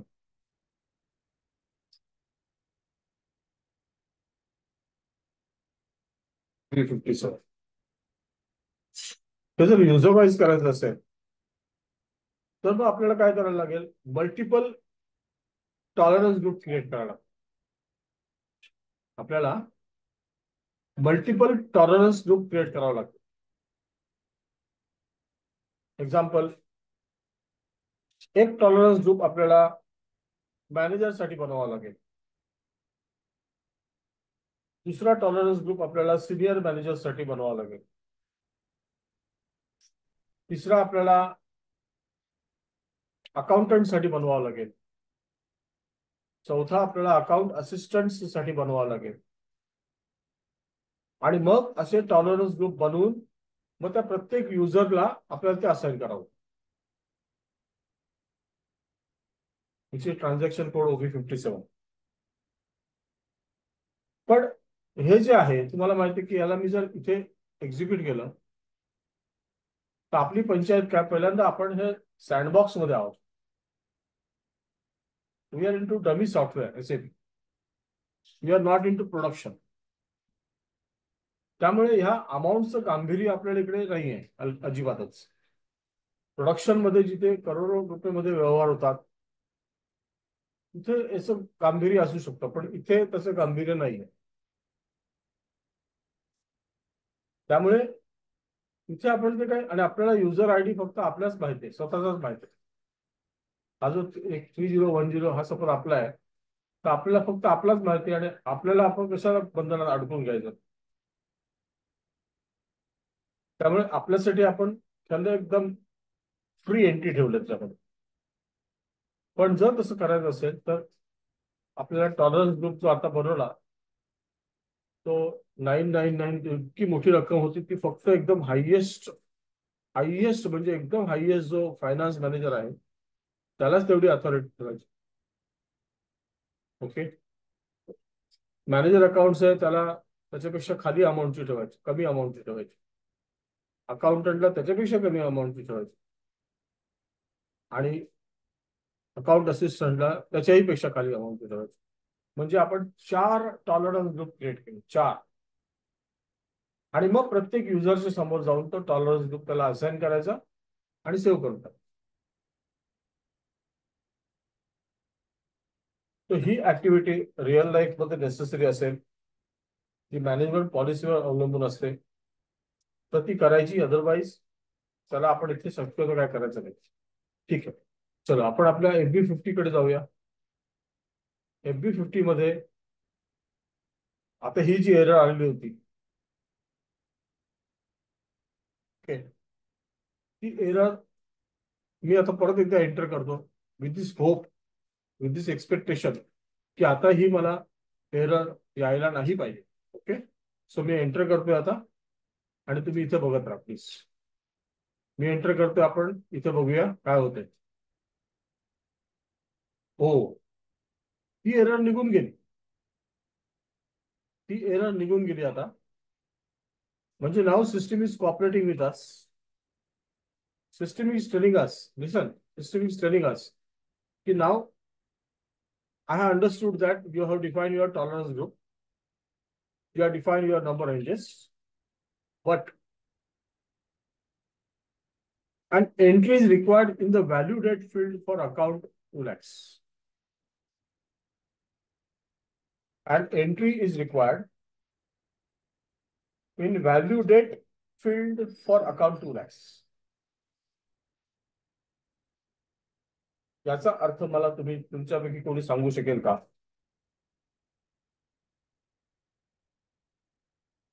कारण तुमच्यासाठी हे काय नौखा नाहीये, ते आपण व्यवस्थित डिस्कस केलेलं आहे अगदी सर्व अँगल. आठवा फील्ड स्टेटस ग्रुप G005. आठवा फील्ड स्टेटस ग्रुप G005 काय होता तो? बँकेसाठी. बरोबर आहे, बँकेसाठी. आणि तिकडे ब्रॅकेट मध्ये काय लिहिलं होतं? ब्रॅकेटमध्ये काय लिहिलं होतं तिकडे G005च्या? Obligatory value date. परफेक्ट, एकदम बरोबर. ऑब्लिगेटरी व्हॅल्यू डेट, बरोबर आहे. मग इथे जर मी व्हॅल्यू डेट घातली नाही तर सिस्टीम काय आपल्याला सांगते, एरर मेसेज देते की अरे तुम्ही बँक अकाउंटसाठी, बँक अकाउंट म्हणजे 2 lakhs हा बँक अकाउंट आहे. बँक अकाउंटसाठी तुम्ही field status group G005 select केलेला आहे. पण G005 मध्ये तर व्हॅल्यू डेट मॅन्डेटरी आहे आणि ती तुम्ही एंटर केलेली नाहीये. तो मैं क्या कर सकता हूं? आयदर यहाँ पे व्हॅल्यू डेट एंटर करो, अदरवाइज तुमचा बँक अकाउंटला कुठला तरी दुसरा फील्ड स्टेटस ग्रुप तुम्ही ठेवा. पण SAP recommended G005 for bank account need not be change. SAP recommended आहे, त्याच्यामध्ये व्हॅल्यू डेट मॅन्डेटरी आहे, हे पण SAP रेकमेंडेड आहे. त्यामुळे शक्यतो ते जे सेटिंग आहे त्याला चेंज करायचं नाही. तुम्हाला माहिती आहे जे स्टँडर्ड सेटिंग असतं ते स्टँडर्ड सेटिंग जर आपण इनोसंटली किंवा इंटेन्शनली आपण जर ते बदलायला गेलो, ते बदललं तर त्याच्यातून लॉट ऑफ इनकन्सिस्टन्सीज निर्माण होतात आणि त्या इनकन्सिस्टन्सीचा त्रास आपल्याला तर होणारच.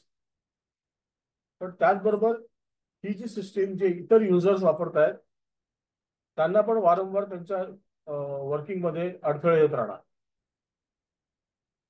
त्यामुळे जे स्टँडर्ड सेटअप आहे, जे स्टँडर्ड रिकमेंडेड आहे ते आपण कधी बदलायचं नाही. Okay, now you can easily see, आपण जो आपल्याकडे आता ही स्क्रीन आहे का, कुठली आहे, enter GL account. Okay, so मी इथे एक काम करतो, आय गो टू \O म्हणतो, FS00. इथे आपल्या असेट मध्ये तो आहे, त्याला मी कॉल आउट करतो. हा आला. इथे कंट्रोल डेटा मध्ये जातो, नाही सर, क्रिएट मध्ये. इथे हा G005 बघा, इथे सरळ दिसते आपल्याला bank account obligatory value date. Easily you can see bank account obligatory value date.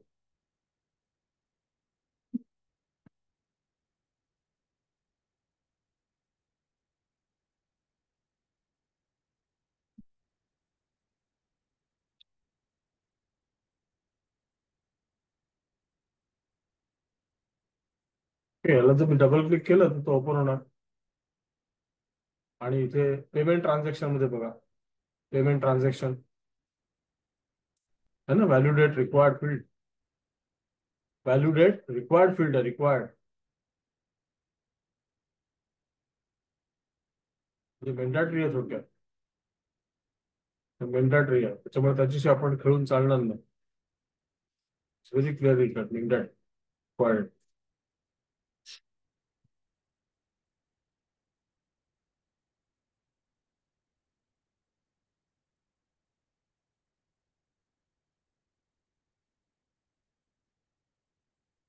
So थोडक्यात सोल्युशन सिंपल आहे की इथे ही व्हॅल्यू डेट आहे ती आपल्याला टाकायला लागेल. सो हीच मी कॉपी करतो इथून आणि मला कॉपी करून इथे आय एंटर दिस. तुम्हाला माहिती आहे व्हॅल्यू डेटचं सिग्निफिकन्स काय आहे. SAP FI 30 days challenge February batch मध्ये आपण हे व्यवस्थित डिस्कस केलंय आणि काल पण मी तुम्हाला सांगितलं की जर मी काल एक मी जर चेक इश्यू केला असेल, काल शनिवार होता, तर तो चेक माझ्या बँकेमध्ये आयदर सोमवारी किंवा मंगळवारी येणार आहे, म्हणजे 2 दिवसांनी येणार आहे. म्हणजे तेवढ्या 2 दिवसाचा अवधी तो आपला जो फंड मॅनेजर असतो त्याला तेवढ्या 2 दिवसाची फुरसत मिळते, 2 दिवसाचा अवधी मिळते. तर ही व्हॅल्यू डेट इन्फॉर्मेशन जी असते ती फंड मॅनेजरकडे जाते. ही व्हॅल्यू डेट इन्फॉर्मेशन फंड मॅनेजरकडे जाते आणि त्याच्यातून तो आपलं मॅनेजमेंट ऑफ फंड करत असतो. चलो ठीक आहे, आपण 1 कोटी रुपयाचा चेक इश्यू केलेला आहे पण तो 2 दिवसांनी येणार आहे. त्यामुळे आज जर आपल्या अकाउंटमध्ये 1 कोटी बॅलन्स आजचा नसेल, आज रविवारी, तरी चालेल. ओके, तो चेक एक्सपेक्टेड आहे मंगळवारी. सोमवारी नसेल तरी पण चालेल, पण सोमवारी बाय इव्हनिंग आपल्याला तेवढी अवेलेबिलिटी ऑफ फंड्स क्रिएट करावी लागेल, नाही का? आता ही व्हॅल्यू डेट मी इथे एंटर करतो आणि इथे काय एरर येते का आपल्याला, कारण अजून सेटिंग बाकी आहेत आपली. ऑलराईट, आता एंटर केल्यानंतर let us see what happens. हो, सो इथे व्हॅल्यू डेट एंटर केल्यानंतर right, system has given us a clearance. System has given us a clearance that you may post this. Okay. Alright. इथे आपल्याला बऱ्यापैकी clearance मिळालेला आहे की डेबिट अमाऊंट आणि क्रेडिट अमाऊंट सेम झालेली आहे. ओके, सो ह्याला मी एकदा, आता आपण काय पोस्ट नाही करणार आहोत.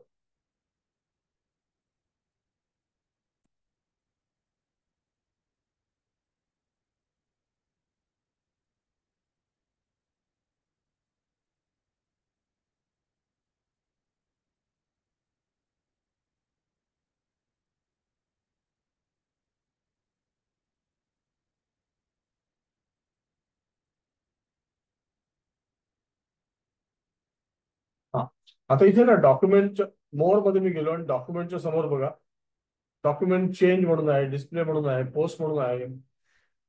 पोस्ट जसं खाली दिसतंय आपल्याला इकडे, तसं वरती पण दिसतंय. पार्क आहे, होल्ड आहे, आणि मी सिम्युलेट करायचा प्रयत्न करतोय. Let me check. सिम्युलेट. हो, so it means that this is a success. इथे आपल्याला सिस्टीम पोस्ट करायला पण देणार आहे, पण आपण ते पोस्ट आता नाही करायचे कारण आपल्याला अजून बरीच सेटिंग करायचे. So simulate is a success for us. Simulate has told us की ठीक आहे, म्हणजे हे ट्रान्झॅक्शन आपण इथे या क्षणाला पोस्ट करू शकतो. ऍक्च्युली हा, या क्षणाला आपण पोस्ट करू शकतो, पण ते आपण करणार नाहीये.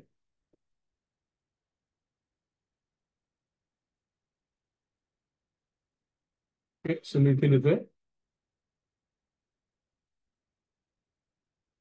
I am writing simulation successful.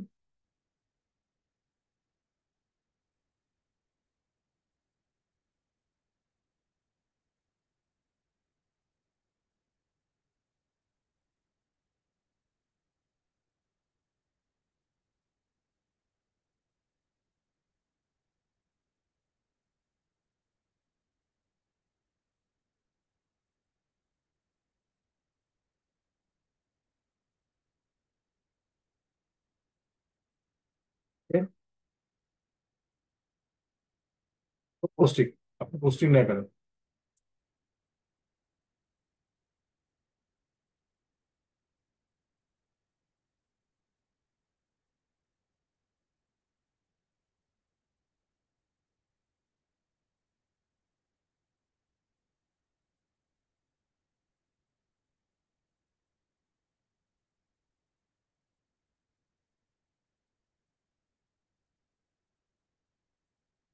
ठीक आहे, सो हे आपण ट्रान्झॅक्शन इथे सोडून देऊया.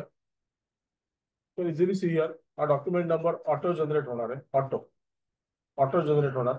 Company code BDKM, fiscal year 2024, period 3, posting date 30th June, calculate tax, nothing. Reference document text, document currency INR, document header text, 40 debit, 2 lakhs debit, standard chartered. आता फिलहाल आपण स्टँडर्ड चार्टर्डला asset category, balance sheet category खाली त्याला आपण define केलेलं आहे. आता फिलहाल स्टँडर्ड चार्टर्ड बँकला आपण असेट कॅटेगरी खाली, बॅलन्स शीट कॅटेगरी खाली आपण त्याला डिफाईन केलंय. पण आता काही आपल्या सेकंड सेशन मध्ये आपण डिस्कशन करणार आहोत, त्याला एक्झॅक्ट कुठे करायचं.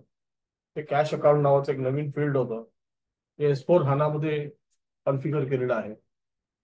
त्याचं महत्व काय आहे ते आपण डिटेलमध्ये डिस्कस करणार आहोत. त्यामुळे फॉर द टाइम बिंग याला आपण पोस्ट पण करत नाहीये, पण सिम्युलेशन सक्सेसफुल झालं ही आपल्यासाठी एक समाधानाची गोष्ट आहे. Okay, so I come back. and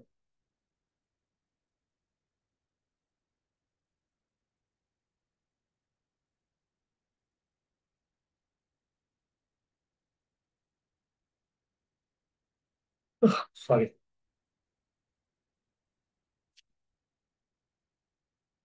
Okay. So आता आपण जे काय केलं त्याचा जर एक आपण रिव्ह्यू घेतला, overview. You can say first we have created GL masters. आणि GL मास्टर्स क्रिएट केल्यानंतर आपण ट्रान्झॅक्शन डेटा पोस्ट करायचा प्रयत्न केल्यावर आपल्याला पहिली एरर जी आली ती एरर होती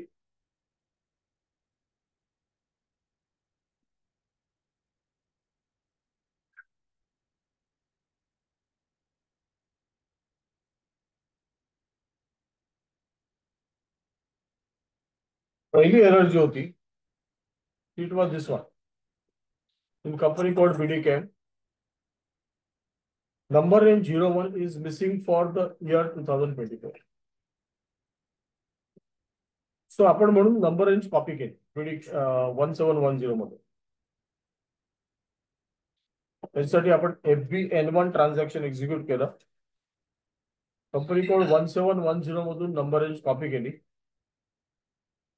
आपल्याला 01 करायचं होतं, पण कंपनी कोड 1710 हा एक स्टँडर्ड कंपनी कोड SAP ने आपल्याला दिला असल्यामुळे त्याच्यामध्ये आपण कितीतरी दीर्घ अशी नंबर रेंज बघितली. त्याच्यामध्ये जे 1 होतं, 2 होतं, 3 होतं, 00 पण होतं, कुठेतरी 80 पर्यंत गेलं होतं. आणि काही युजर्सनी X1 Z1 वगैरे डिफाईन केलं. हे सगळं आपल्याकडे आलं.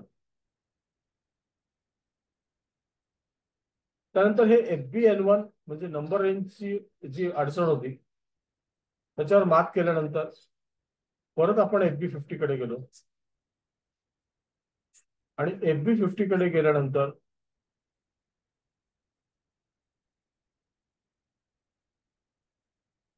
एंटर केल्यानंतर आपल्याला टॉलरन्स रेंज तुमची रेडी नाही आहे.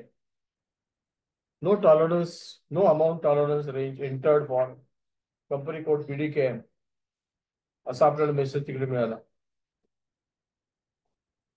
त्याला ओव्हरकम त्याला मी परत एकदा एंटर केलं.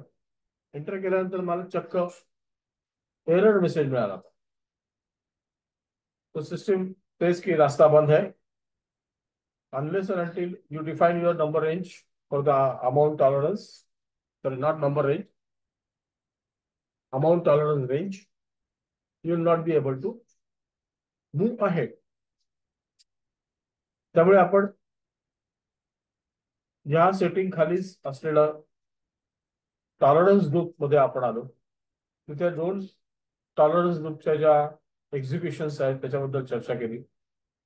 दुसरं जे आहे त्याच्याबद्दल आपण म्हणतो की हे रिअल लाईफ मध्ये होत असेल, म्हणजे होतं, पण सध्या आपण एकच युजर आहोत तिकडे. त्याच्यामुळे आपण टॉलरन्स ग्रुप आपल्यासाठीच क्रिएट करायचा. मग हे जे आपण केलंय ते आपल्यासाठीच आहे वरती, define tolerance group for employees. आणि तो आपण चक्क कम्प्लिटली फ्री ठेवलेला आहे. अमाऊंट पण इतकी मोठी आहे की तितकी अमाऊंट आपण कधी काउंट पण केलेलं नाहीये. 7 times 9 होतं आणि 999 म्हणजे 9999 crores ही मोठी अमाऊंट आहे.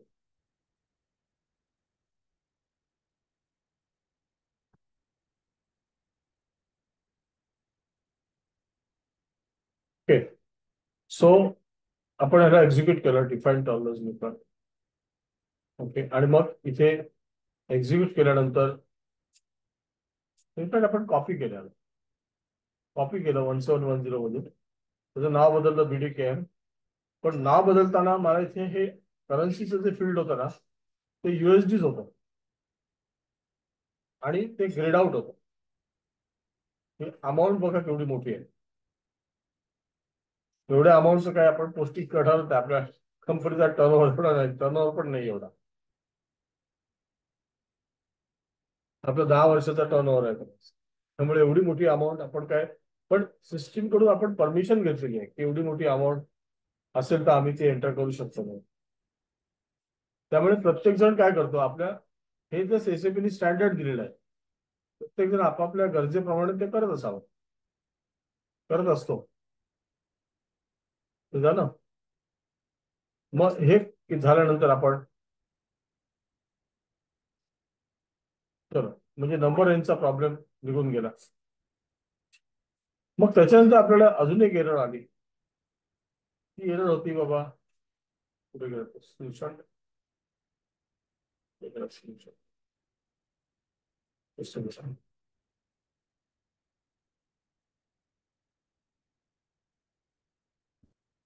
हा, तर तिथे एक एरर आली होती आपल्याला की इट इज रिगार्डिंग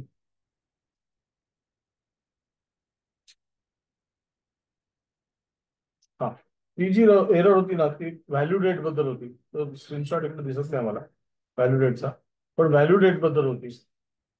मग मी तुम्हाला विचारलं की काय का आलं, व्हॅल्यू डेट काय असते, आणि मग G005 बरोबर तुम्ही उत्तर बरोबर दिलं की G005 मध्ये बँक अकाउंटसाठी असते आणि व्हॅल्यू डेट ही ऑब्लिगेटरी असते. त्यामुळे आपण एकदा FS00 ला रिव्हिजिट केलं आपण, आणि FS00 मधून आपण बघितलं की ह्या बँक क्रिएट बँक इंटरेस्ट या फोल्डर खाली, टायटल खाली फिल्ड स्टेटस ग्रुप G005 ते समोर चक्क लिहिलेलं आहे bank account obligatory value date. आणि मग आपण त्याला डबल क्लिक केल्यानंतर ते एंटर झालं, आणि एंटर झाल्यावर आपल्याला इथे क्लिअर दिसलं की व्हॅल्यू डेटच्या समोर रिक्वायर्ड एंट्री हे बुलेट आपण सिलेक्ट केलं, रेडिओ बटन सिलेक्ट केलेलं.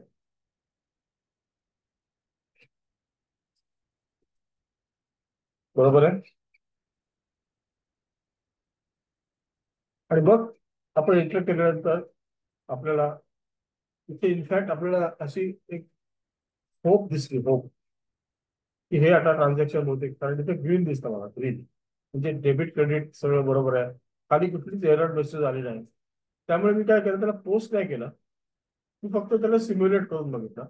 आणि सिम्युलेट केल्यानंतर आपल्याला असं दिसतं की ऑल इज वेल, सध्या तरी काय प्रॉब्लेम नाही,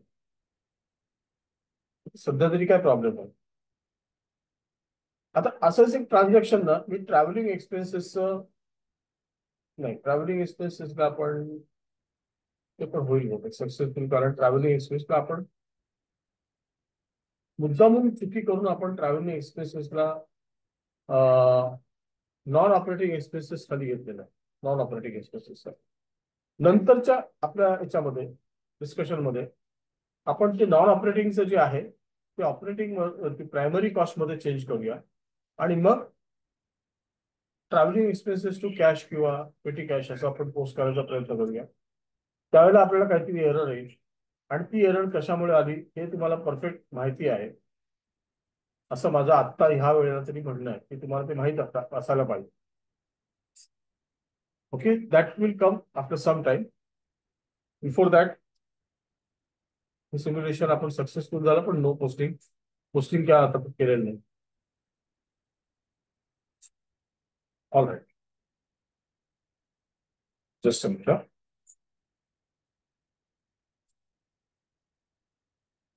आता एक आपण ऍडिशनल GL क्रिएट करूया. ऍडिशनल GL आपण क्रिएट करणार आहोत,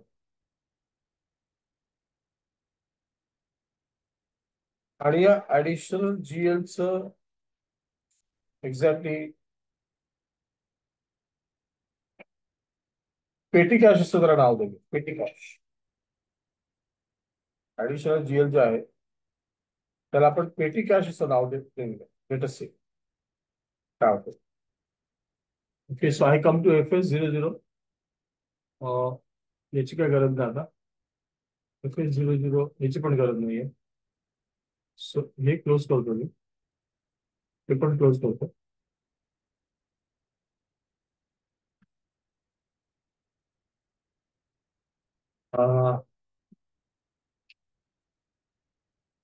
हे पण आपल्याला नको आहे. So \n FS00.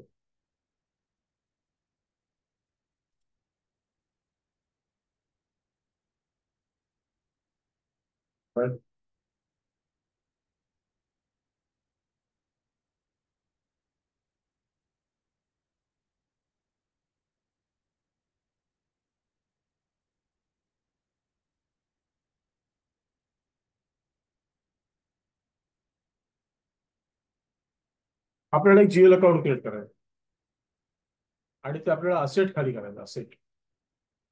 आता सध्या इथे आपण स्टँडर्ड चार्टर्ड घेतोय 2 lakhs.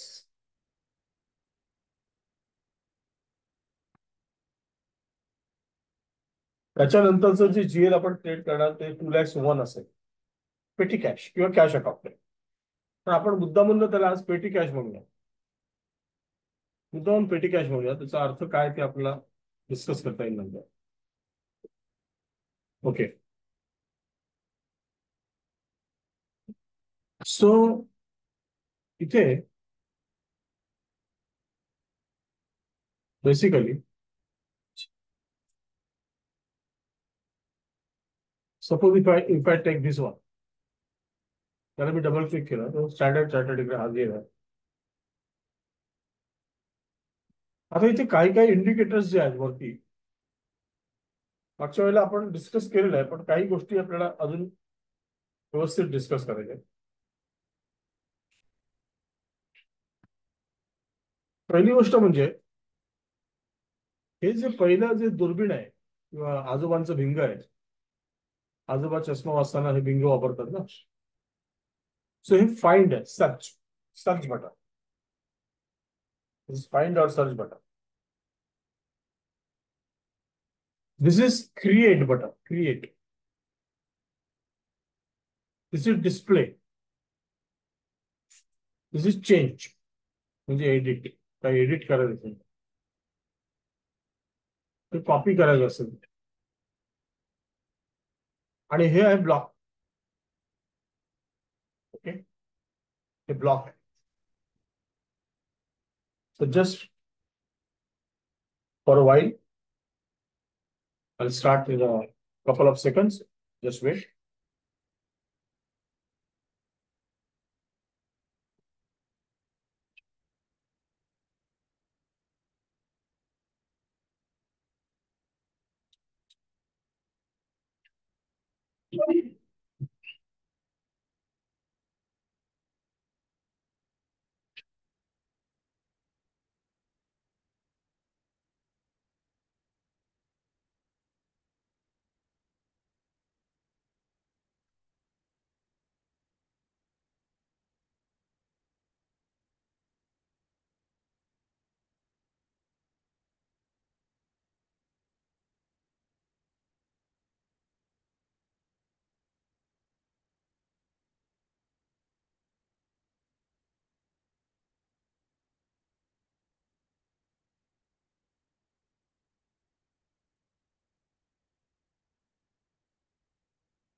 ओके. सो हे ब्लॉक जे आहे त्याच्याबद्दल काही बोलायचं आहे की आपण आपला जीएल अकाउंट जो आहे तो आपल्याला नको असेल समज, तर आपण तो ब्लॉक करू शकतो. ओके. पण ब्लॉक, जीएल अकाउंट ब्लॉक करणं म्हणजे हे खूप जबाबदारीचं काम असतं. त्यामुळे जबाबदारीचं काम हे जबाबदार व्यक्तीकडेच सोपवलेलं असतं.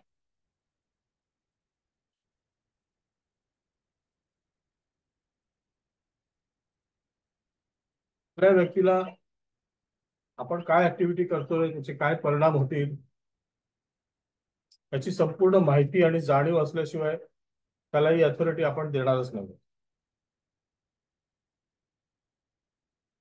आता तिथे दिसतंय आपल्याला लॉकचं चिन्ह दिसतंय, lock, right.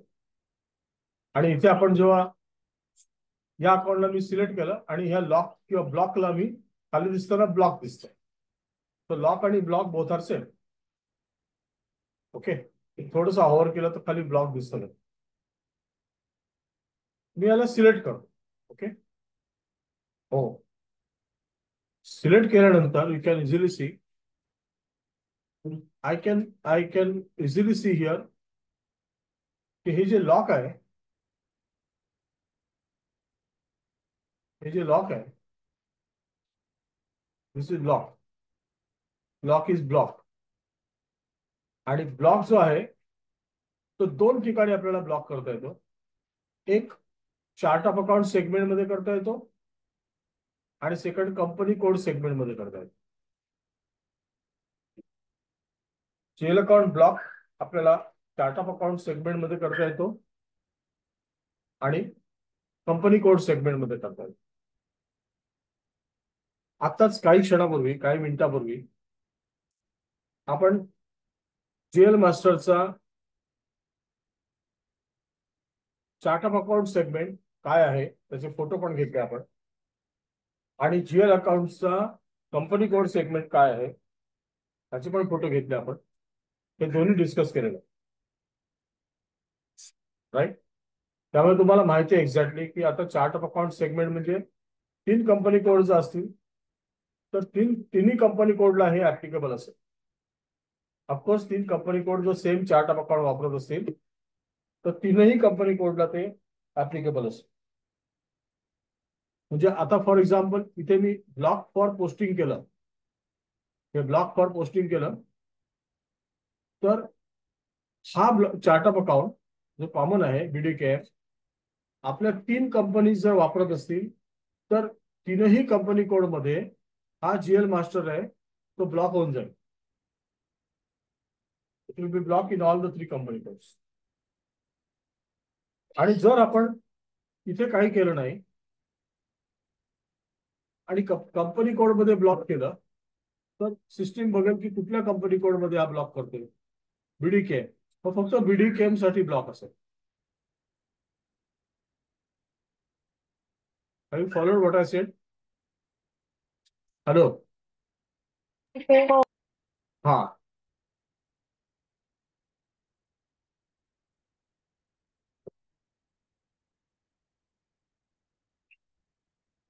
Company code segment of GL master आणि chart of account segment of GL master हे आपण जे डिस्कस केलं.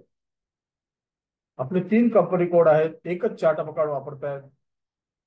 तर त्या चार्ट ऑफ अकाउंट सेगमेंट मध्ये जे जे काय आपण सिलेक्शन केलेलं असतं, मगाशी आपण बघितलं तिथे फोटो पण घेतले, ते सिलेक्शन त्या तीनही कंपनी कोडला लागू होईल. आजची पहिलीच ऍक्टिव्हिटी आहे. ते होता हे कंपनी कोड आणि हे chart of account, GL account type, account group, short text, long text, हे तर तीनही कंपनी कोडला लागू असेल कारण ते तिन्ही कंपनी कोड एकच चार्ट ऑफ अकाउंट वापरतात. पण कंपनी कोड सेगमेंटची जी स्क्रीन आहे ती फक्त त्या कंपनी कोडला लागू असेल, ओनली फॉर दॅट कंपनी. त्यामुळे इथे पहिली गोष्ट म्हणजे आपलं विधान number 1, statement number 1 was like this: whenever any account is to be blocked, first think twice. कमीत कमी दोनदा तरी विचार केला पाहिजे की काय करतोय आपण. Second statement was this activity is to be carried out by a very, very responsible person who understands what will be the effect of his activity. Okay. Third, if this block, which is nothing but block, is selected block for posting in chart of account segment, तर हा chart of account ज्या 3 company code वापरत आहेत त्या तिन्ही company code मध्ये काय होऊन जाणार, हा अकाउंट ब्लॉक होऊन जाणार. चार्ट ऑफ अकाउंट सेगमेंट त्याचा जो आहे तो ब्लॉक होऊन जाणार, ब्लॉक फॉर पोस्टिंग. इथे काहीच करू शकणार नाही. मात्र इथे जर आपण ब्लॉक इन कंपनी कोड केलं तर कंपनी कोड मध्ये त्या पर्टिक्युलर कंपनी कोड मध्ये, म्हणजे आपल्या समोर बीडीकेएम आहे, तिथे तो लॉक आहे.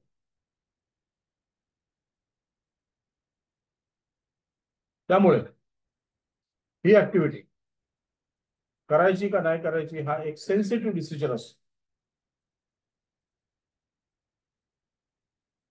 ओके. नाव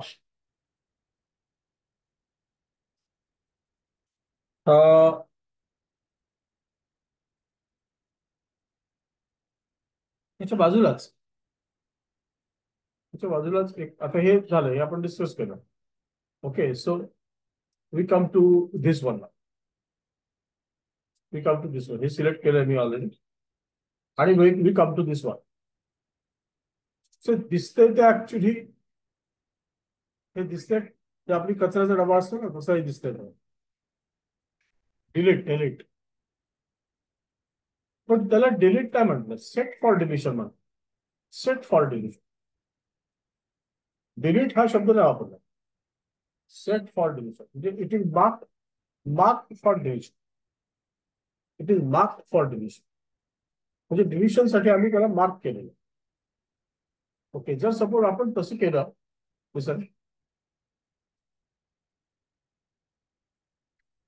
तर immediately we get this kind of screen. GL code flags for the GL account. Company code BDKM. Deletion flag.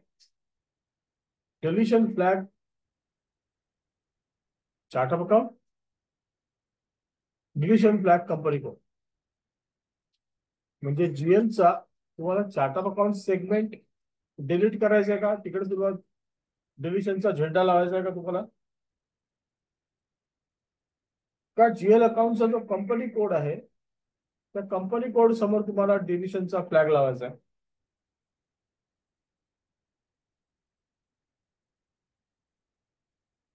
आता जर सपोज जसं आपण सिलेक्ट करू त्याप्रमाणे ते फंक्शनल होणार, ती ऍक्टिव्हिटी कंडक्ट.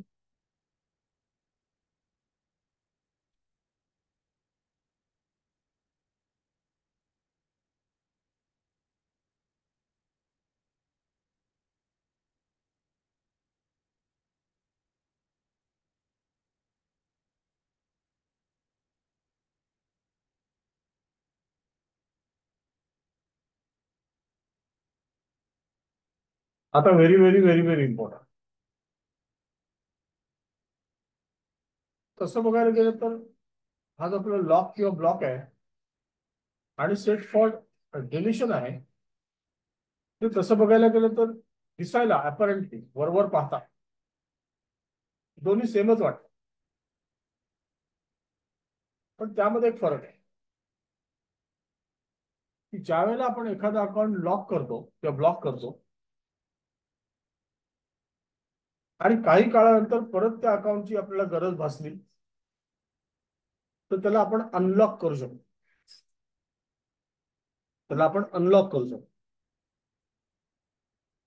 पण एकदा तो सेट फॉर डिलिशन चा फ्लॅग आपण लावला आणि कालांतराने तो डिलीट झाला तर तो डिलीट झाला, कम्प्लीट कायमचा डिलीट झाला. आय रिपीट, अपरंट म्हणजे वरवर पाहता.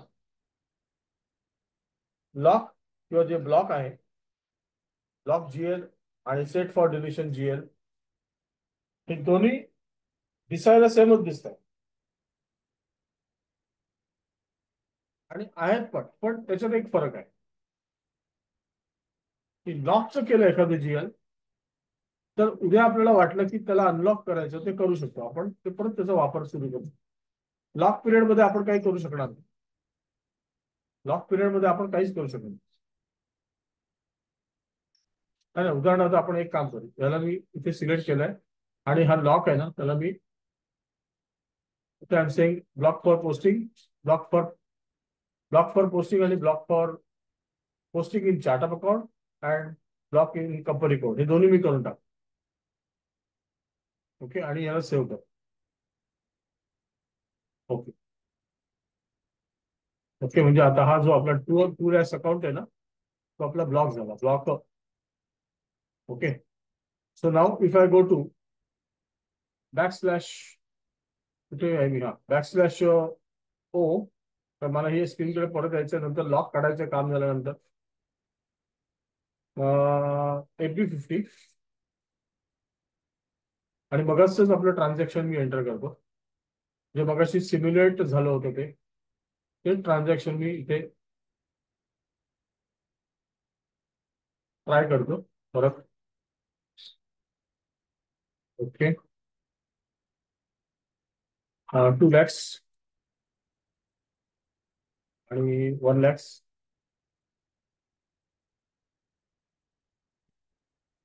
2 lakhs बँक अकाउंट मला डेबिट करायचं, शेअर कॅपिटल क्रेडिट करायचं. Amount 1000.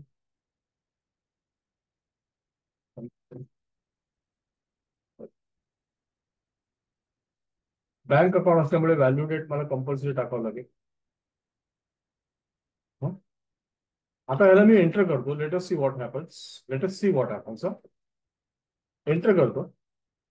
You can see the down message, error message.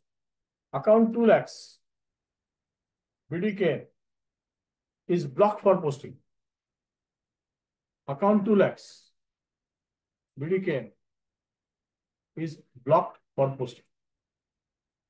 System clearly says, भाई आपने BDK कंपनी कोड में 2 lakhs अकाउंट को आपने ब्लॉक किया है.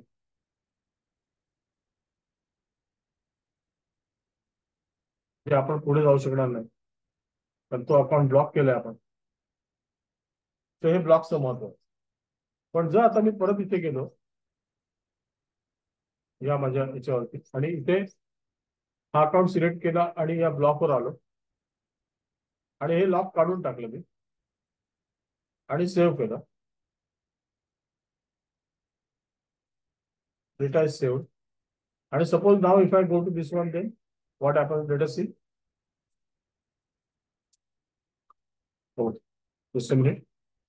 आय थिंक एकदा परत मागे जायला लागेल.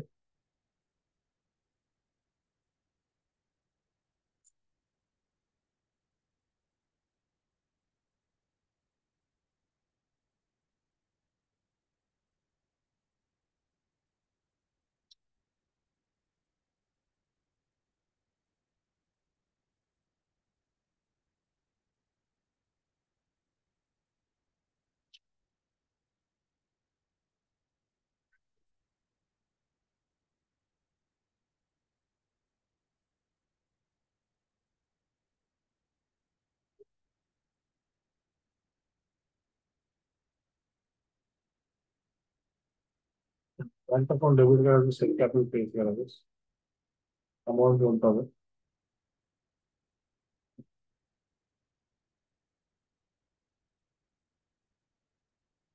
एक्सप्रेस करतो, एंटर करतो. Yes, now you can see. Now you can see now that error message is not appearing. म्हणजे थोडक्यात मला त्याला रिफ्रेश करावं लागतं. मी परत मागे आलो आणि परत MB50 परत सुरू केलं. तर नाउ यू कॅन सी की सिस्टीम इज कॉपरेटिंग आणि तो आपल्याला सिम्युलेट वगैरे पण करून देणार. ते बघतो इथे. Now we don't get this. Now we don't get this message.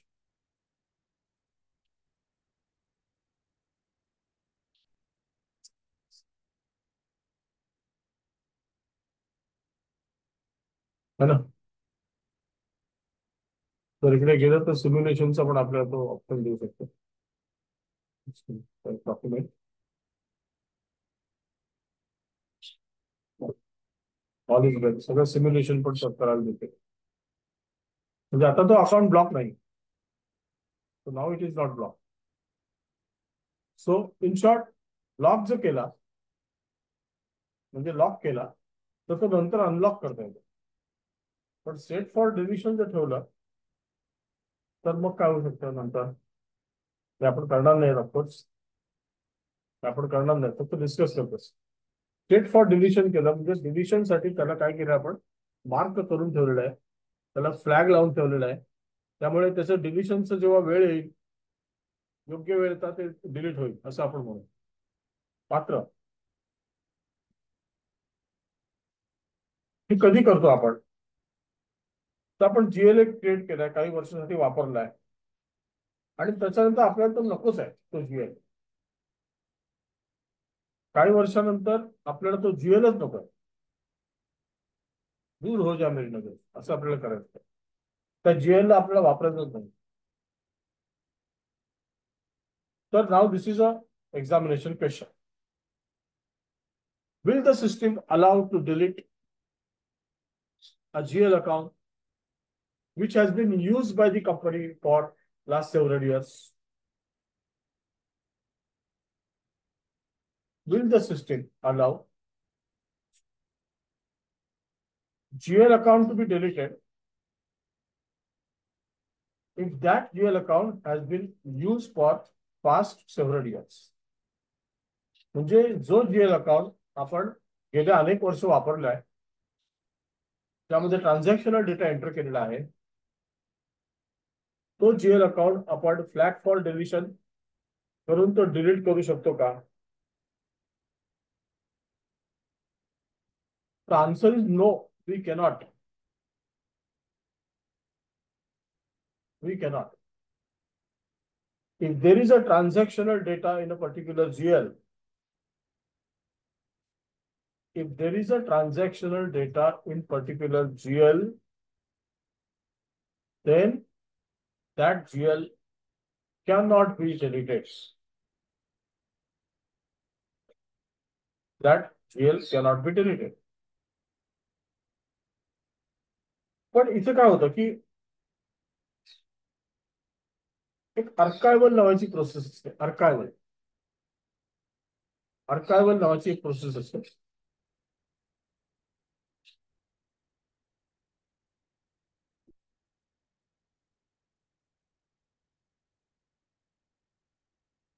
आर्कायवल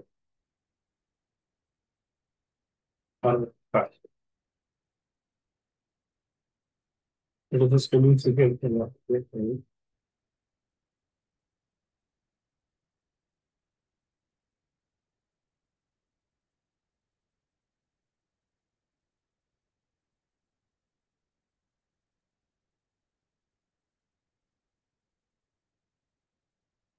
अर्कावल म्हणजे संग्रहात ठेवायचं. संग्रहात आर्कायवल नावाची प्रोसेस असते, म्हणजे ज्याच्यामध्ये जो खूप जुना पुराणा डेटा असतो ना, जुना पुराणा. आता तुमच्या दुसरी आणि तिसरीच्या जर तुमच्याकडे नोटबुक्स असतील, तुमच्याकडे नसतील त्या गोष्ट वेगळ्या, किंवा बीकॉमच्या पण असतील किंवा पण दुसरी आणि तिसरीच्या नोटबुक तुमच्याकडे आत्ता जर असतील, पुस्तकं तुमच्याकडे असतील, तर तसं तुम्ही काय कराल? आता एक गोष्ट अशी आहे की नाही, मला लाईफ लॉंग मेमरी पाहिजे, म्हणून मला हे मला सेव्ह करायचं, सो दॅट पुढे अजून 20 वर्षांनी आपल्या मुलांना आपल्याला दाखवता येईल की बघा दुसरीत माझा परफॉर्मन्स काय होता, तिसरीत काय परफॉर्मन्स होता, वगैरे वगैरे दाखवण्यासारखं असेल तर. बरोबर आहे. और सेकंड ऑप्शन तुम्हाला काय आहे की रद्दीवाल्याला बोलवायचं, 10 रुपये किलोनी रद्दी विकायची, आणि असे 50 रुपये मिळतील आपल्याला 4-5 वर्षाची रद्दी. ठीक आहे, जो मिला वो मिला, असं समाधान मानून घ्यायचं. पण असं हे आपला जो डेटा आहे त्या डेटाच्या बाबतीत आपण नाही क्रिएट करू शकत ना. डेटाच्या बाबतीत आपण असं नाही करू शकत की हा डेटा आहे तो रद्दीवाल्याला मी देऊ शकत नाही, कारण हा डेटा मला कधीही कुठल्याही प्रसंगी, भले तो जुना असला तरी, कधीही मला माझं इन्कम टॅक्स नोटीस आली 8 वर्षापूर्वीची, 8 वर्षापर्यंत इन्कम टॅक्स आपली असेसमेंट रिओपन करू शकते. काही केसेसमध्ये अजून जास्त number of years special authority करू शकतो. तर मला 8 वर्षापूर्वीची नोटीस आली आणि मी हा माझा डेटा जो आहे तो डिलीट करून टाकला, किंवा काही त्याला रद्दीवाल्याला देऊन टाकला, तर मग मला डेटा मिळणार कुठून? त्यामुळे एसएपी मध्ये आपला जो जुना डेटा आहे, ज्यामुळे आपल्या सिस्टीमवर लोड येतोय, ओके ना, 2011चा डेटा असेल, आता 24 चालू आहे, 13 वर्षापूर्वीचा डेटा आहे, त्याच्याकडे आपण कधी ढुंकूनही बघत नाही, म्हणजे त्याला कॉल आउट करत नाही. मग तो जो डेटा आहे, तो डेटा आपल्या सिस्टीम मध्ये असल्यामुळे सिस्टीमवर थोडा एक प्रेशर येतं तर तो आपण काय करू शकतो, आर्काइव्ह करू शकतो. आता आर्कायवल हे कोण करतं, तर हे अगेन आपण फंक्शनल एक्सपर्ट असणार, आपण फंक्शनल कन्सल्टंट असणार FI चे. तर ही ऍक्टिव्हिटी आपण करत नाही, तर ही टेक्निकल टीम असते. ही टेक्निकल टीम ही ऍक्टिव्हिटी करत असते आर्कायवल. तर ज्यावेळेला आर्कायवल ही ऍक्टिव्हिटी कॅरी होईल, बरोबर, त्यावेळेला सिस्टीम चेक करेल की पर्टिक्युलर GL अकाउंट जो सेट फॉर डिलिशन केलेला आहे, तो GL अकाउंट रिक्वायर्ड आहे, रेलिव्हंट आहे का डिलीट करता येईल. तर सिस्टीम असं चेक करणार तर तो रिक्वायर्ड आहे, रेलिव्हंट आहे का डिलीट करता येईल. जर त्या GL अकाउंट मध्ये कुठलाही ट्रान्झॅक्शनल डेटा नसेल, जर त्या GL मध्ये कुठलाही ट्रान्झॅक्शनल डेटा नसेल आणि ज्या वेळेला आपण आर्कायवल ऍक्टिव्हिटी कॅरी करू त्यावेळेला तो GL अकाउंट आपल्या सिस्टीम मधून डिलीट होईल. म्हणजे काही मुद्दे क्लिअर झाले. आता ब्लॉक केलं तर अनब्लॉक करता येतं. ब्लॉक म्हणजे डिलीट नाही. सेट फॉर डिलिशन जर आपण केलं आणि त्या GL मध्ये जर ट्रान्झॅक्शनल डेटा झाला असेल, एंटर केलेला असेल, ज्याच्यामध्ये ट्रान्झॅक्शनल डेटा एंटर झालेला असतो त्याला आपल्याला कधीच डिलीट करता येत नाही. पण असा GL आहे की ज्याच्यामध्ये आपण ट्रान्झॅक्शनल डेटा एंटर केलेला नाहीये आणि त्याला आपण सेट फॉर डिलिशन हा इंडिकेटर लावलाय, फ्लॅग लावलाय, आणि नंतर जर आपण आर्कायवल केलं तर आर्कायवल प्रोसेस जी असते ती चेक करते की हा GL अकाउंट याच्यामध्ये काय ट्रान्झॅक्शनल डेटा आहे का नाहीये. ठीक आहे, नाहीये म्हणजे हा डिलिशन साठी सेट फॉर डिलिशन हा झेंडा तिकडे लावलेला आहे, फ्लॅग लावलेला आहे. तर सिस्टीम डिसिजन घेते की हा पर्टिक्युलर अकाउंट आहे, त्याला सेट फॉर डिलिशन हा फ्लॅग लावलेला आहे, त्याच्यामध्ये कुठलाही ट्रान्झॅक्शनल डेटा नाही आहे. त्यामुळे यांचं इंटेन्शन असं आहे की ज्या ज्या वेळेला आर्कायवल होईल त्यावेळेला हा पर्टिक्युलर GL अकाउंट इकडून डिलीट झाला पाहिजे, म्हणून सिस्टीम त्याला डिलीट करते.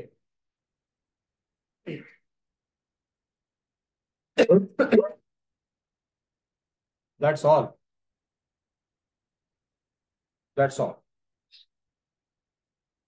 सो हे आपण आता पहिल्या आपल्या सत्रामध्ये बघतोय. After this will be meeting at 11:30 and then we'll continue. Okay. So be present at sharp 11:30. At sharp 11:30 I'll start.